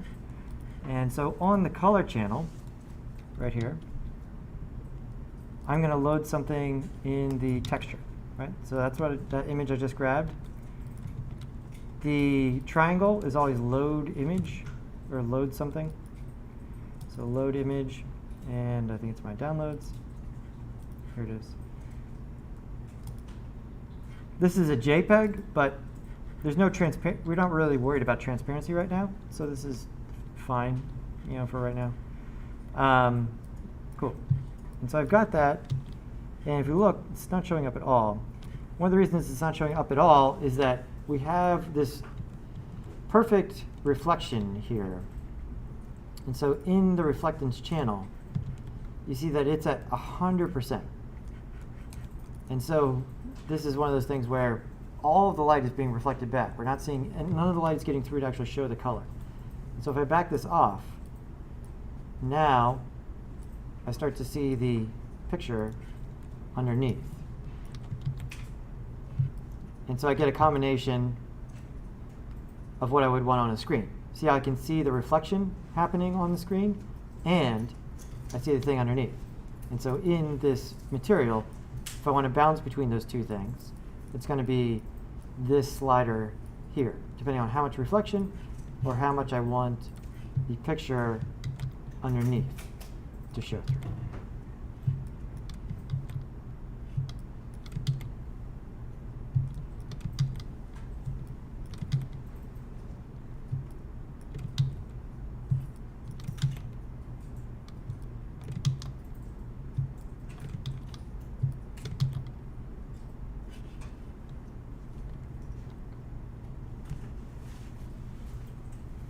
Questions about that very surface level intro to materials? I'm just trying to give you a couple tidbits here so that we're not all working with gray boxes constantly. Because working with gray boxes is boring. I know it looks boring. And so once you can start to add some sort of look to what you're doing, it makes it way more interesting. Cassandra? I was just going to ask, how did you apply the material just to the screen? Okay. To apply the material just to one part, the first thing you need to do is select the part you want it to apply to. And so the limitation here is that using this technique, you could only apply it to a polygon, right? So if I wanted it to be right here, this would not work, right? And so it works in this case because the screen is one polygon. So select the polygon you want it to apply to, and then just drag the material onto there. Because watch what happens. Watch the window real quick. Right? I've drug it up there. I'm about to let go. 3, 2, 1. It put the material on there, and what else did it make? The triangle? It made the triangle. What is the triangle? The polygon. The polygon selection. Right. It sort of saved the selection for me and applied the material just to the selection. Does that make sense for everybody? Now, you can manipulate your geometry to take advantage of this, right? for instance, if I came in here and if I made a stripe here in my geometry and then applied this to it, now I have, but I've manipulated the geometry to make that stripe work. So this is limited to the geometry. This is, in order to get total control over this, we'll have to UV map the thing that we're using. But that's not for today. We'll work on that a little bit. Today we're just sort of applying some materials just so we get something a little bit more interesting looking. And I think I'll make a disc floor.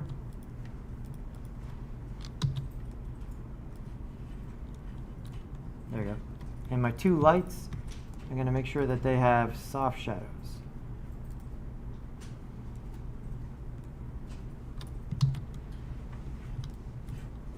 There we go. And maybe make another one for the floor.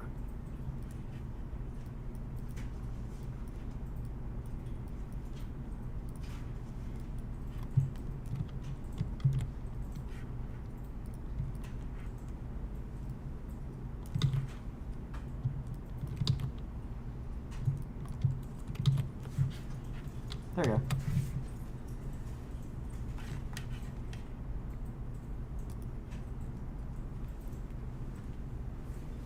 So take some time, apply some materials to your TV, try and make a metal. Oh, I got that. Yeah, you've been doing all sorts of great stuff. I mean, I'm glad though that they're actually remember, because I'm going, like, the first time, like, oh, am I going to remember everything? No, I'm glad I... Well, yeah, part of it, you definitely want to remember this stuff. But Yeah.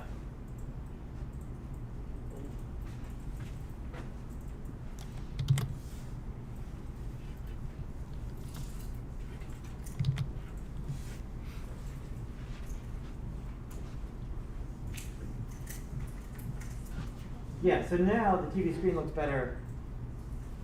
Why does it look better? It looks more like a screen. I'm to read those. The reflectance of the light. Right. I didn't change the reflectance. It was there before. Now there's stuff that gets reflected. And so that makes that immediately, it looks way better, right? And so this is one of those things that on Wednesday, we'll go over another way to do this. I really hope to get December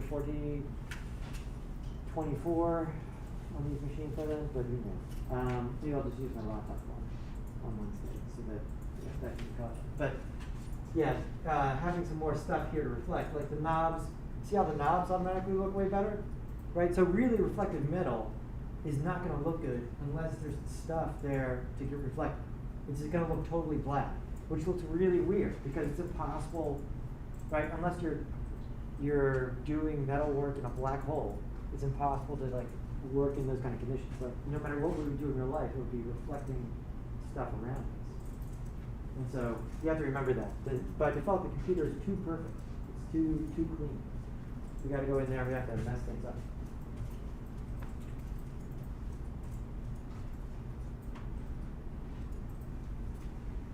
Okay, so you got the wrong. You got the bends. You got the bevels. The bevel's working. Hit ND. There.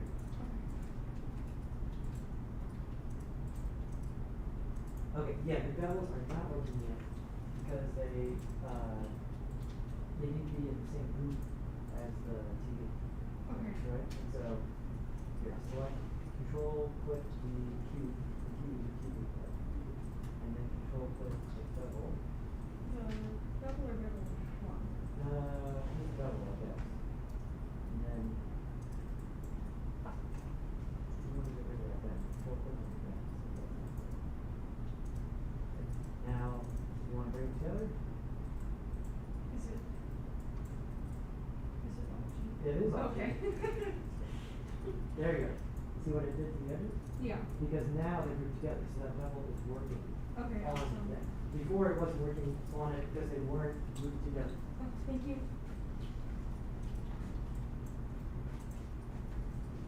Looking good?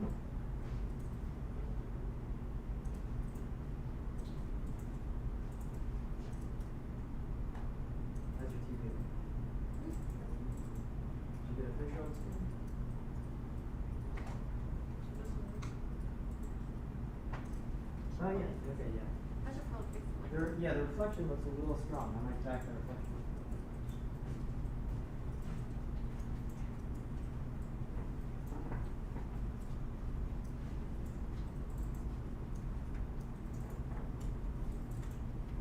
And so you loaded a texture on there. Just you can load individual pictures. You could also load movies, right? So you could load a movie file on there, and then render the TV actually playing TV.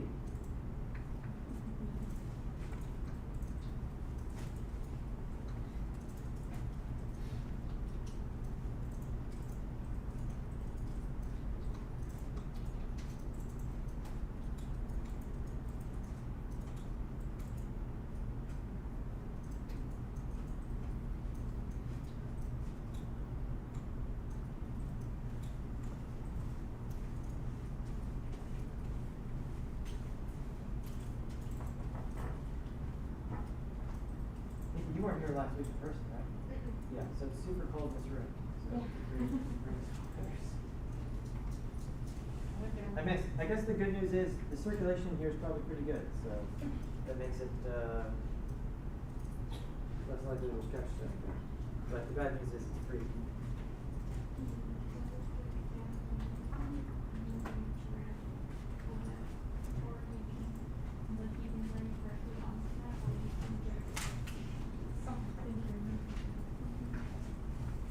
Oh my gosh, it's cold.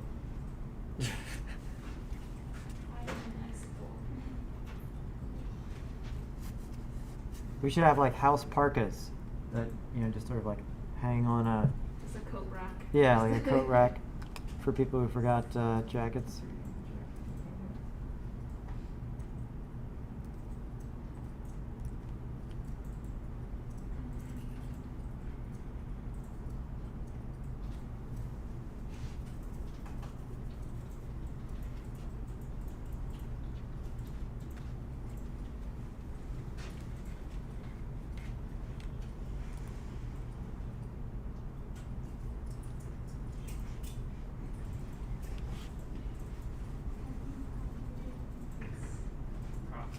Yeah, Control C. control.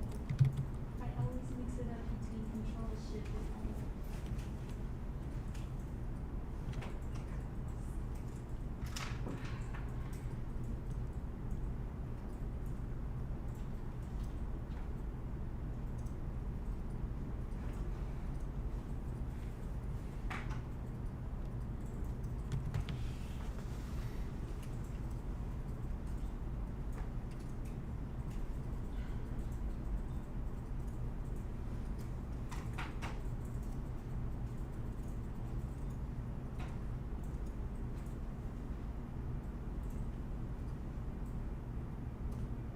Emily says that's the advantage of being at home is she can just cover herself in blankets.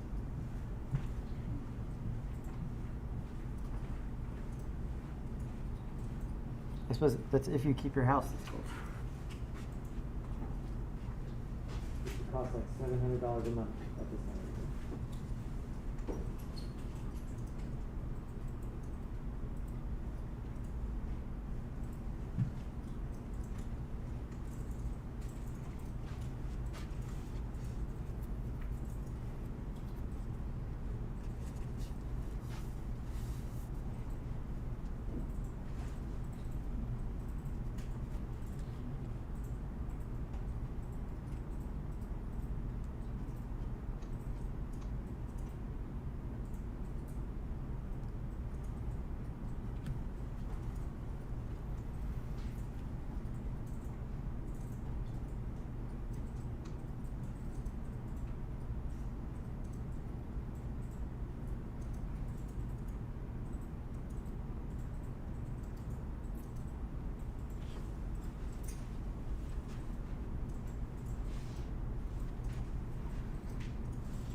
Okay, let's do a couple more things, and then we'll call it a day here. All right, an antenna. Some of you guys already made an antenna. Let's look at some reference.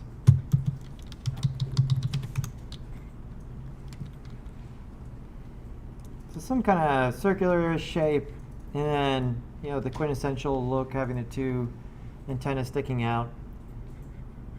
There's a couple different ways to go about this. Probably some sort of other structure for the antenna parts to come out, right?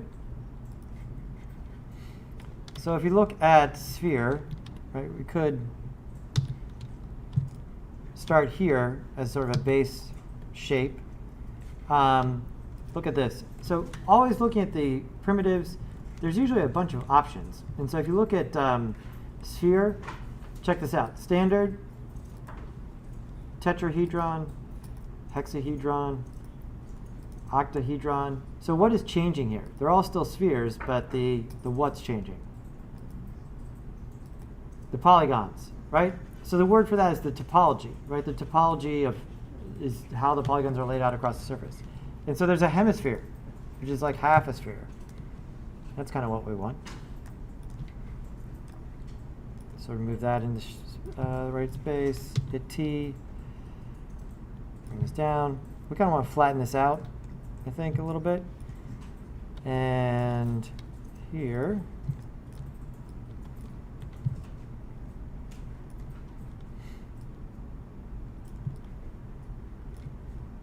right about there.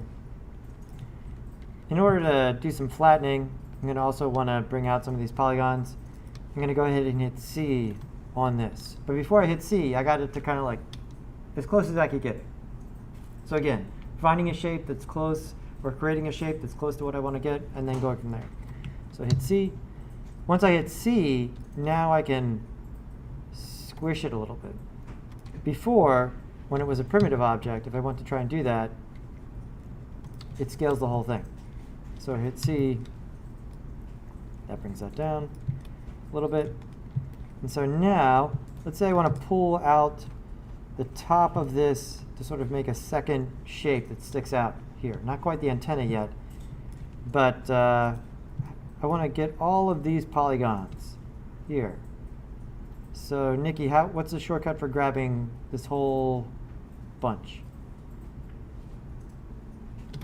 I have to select a whole what? No, MN is dissolve. What's that? Yeah, that's right. Or no, UL is loop, right? So the name for a whole, see when I hit UL and then I start mousing over, it's finding these loops that go around the object. This is a sign that I'm starting with good geometry, right? That it's able to find a loop that goes the whole way around. So I'm going to select here, and then I also want to select these. I'm going to hold down Shift, and I want to pull this out. And what's the command for pulling this out? Extrude. D for extrude, right?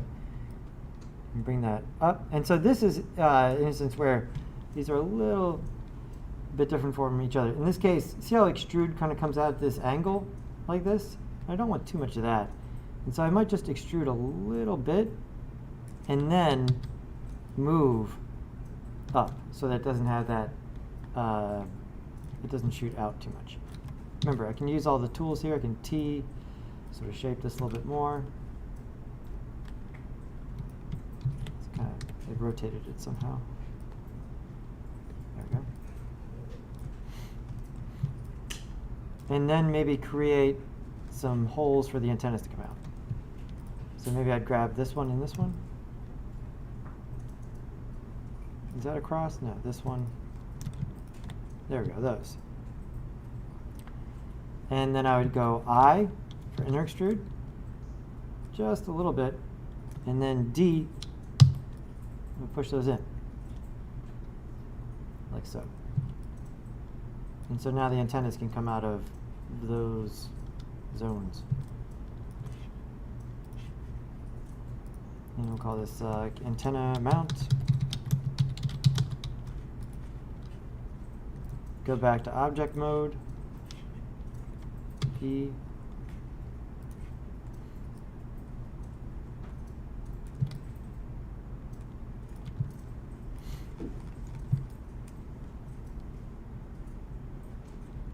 and what about the antenna? What kind of shape should we start with?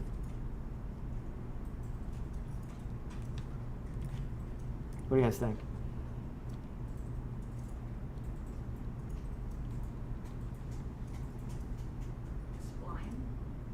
Spline. Yeah, I'll probably make them with a spline once we learn about splines, but until we do, what would you use if we aren't going to use a spline?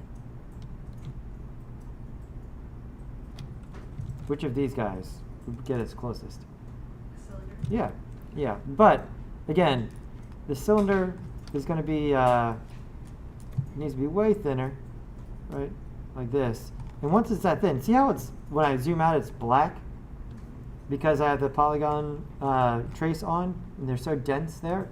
That's usually a bad sign that like the geometry is so dense in that tiny. Because these are going to be really, really skinny, and so our radial subdivisions, we could probably get away with like 8, you know, to make it not too complicated. And so now, and maybe make it a little bit shorter.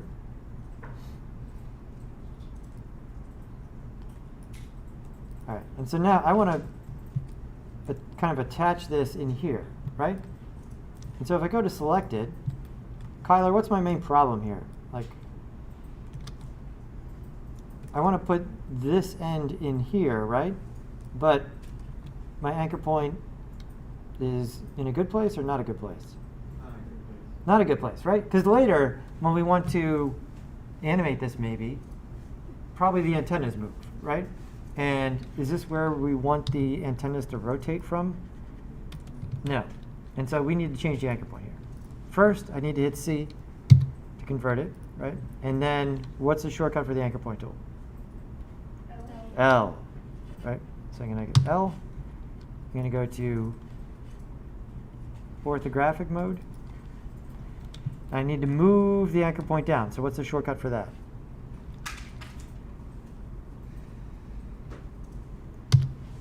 The same as the move tool, E, right? The E is moving the tool or moving the axis, right? And so now if I turn that off and bring this over, I can much more easily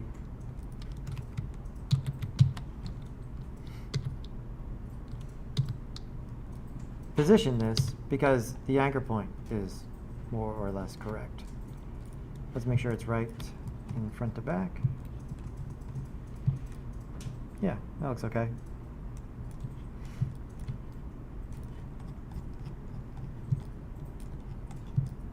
And this is more of like a metal.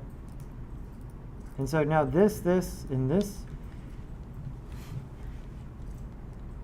these should all be part of the TV, right? But also the cylinders, the antenna here, should be part of the antenna mount.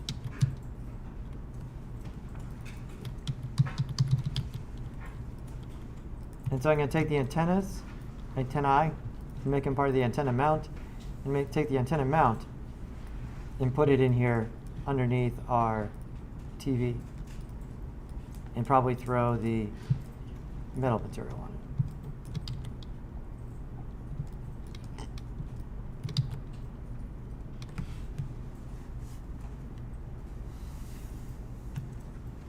See how the hierarchy is working there? So as you're building the hierarchy, you're really thinking about where are the anchor points going to go, and what needs to be a child of what. I think probably I take this antenna mount and actually move it below TV. Well, I mean everything's here, so it all comes along for the ride in that instance. And save.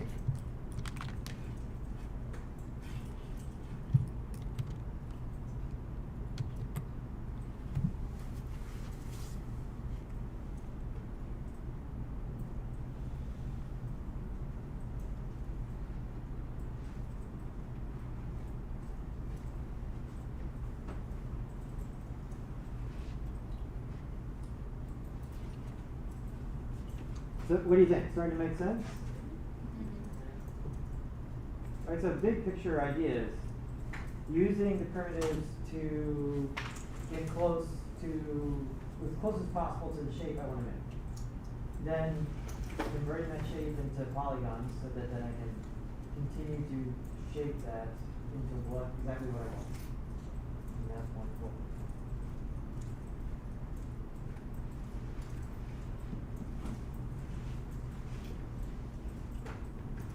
Any questions from the homework?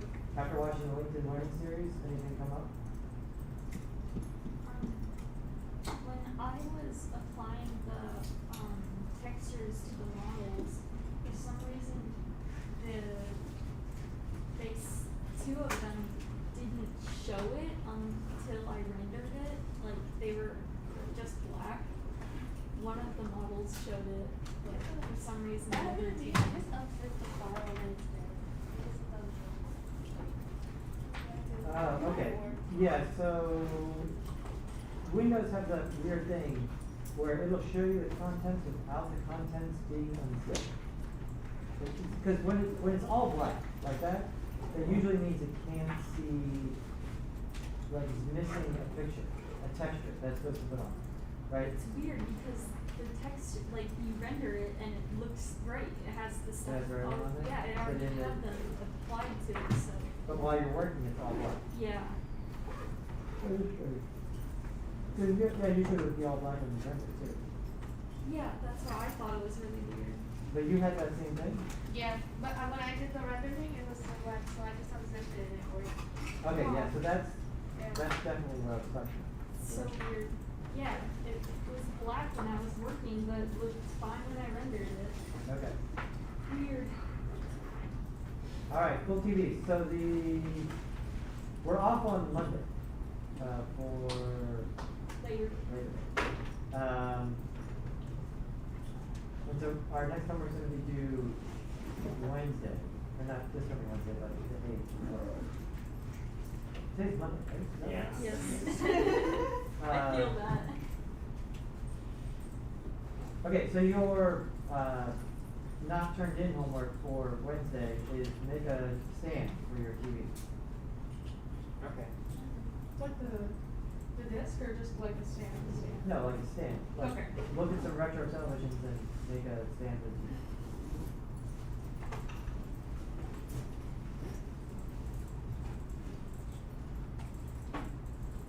And then we'll continue modeling some stuff on Wednesday. Nice. Are we free to go? You're free to go. You're free. That's how it works. If we make it to the bus. Freedom from the cold. If you have another class you gotta get to. No, I have to get to the bus, No. and I want to have to wait another 30 minutes. Oh, yeah. How do you see? Yeah. Later. Later. Hi.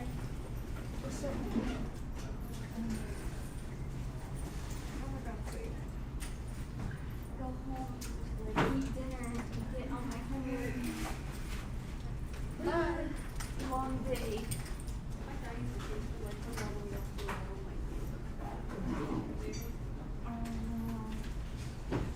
Mondays and Wednesdays are always crazy for me. Because Yeah. I get here at 9 and then I'm doing still lifes for 3 hours. It's just, my hand hurts. Have a good day. Then you gotta do all this announcement. Yeah.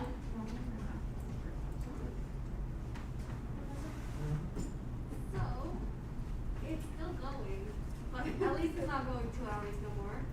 You mean the download or the install? The download. Okay. At least it's not 2 hours. Yeah, just download the rest of it when you get home and then, And then try. yeah, open that up. Cause I already did my mixer. My mixer's already Go. finished using that. Right, yeah, so go back to the one, do you still have the license page open? Yeah, it's right here. Yeah, so when you open it up, it opens up, the thing is gonna ask you to log into your account and sign into the substance the same thing you did into this picture. Oh. So you ended up using? After I your finish tool? it, after I finish doing the mixer, do I send it to you? How? Just email. Email?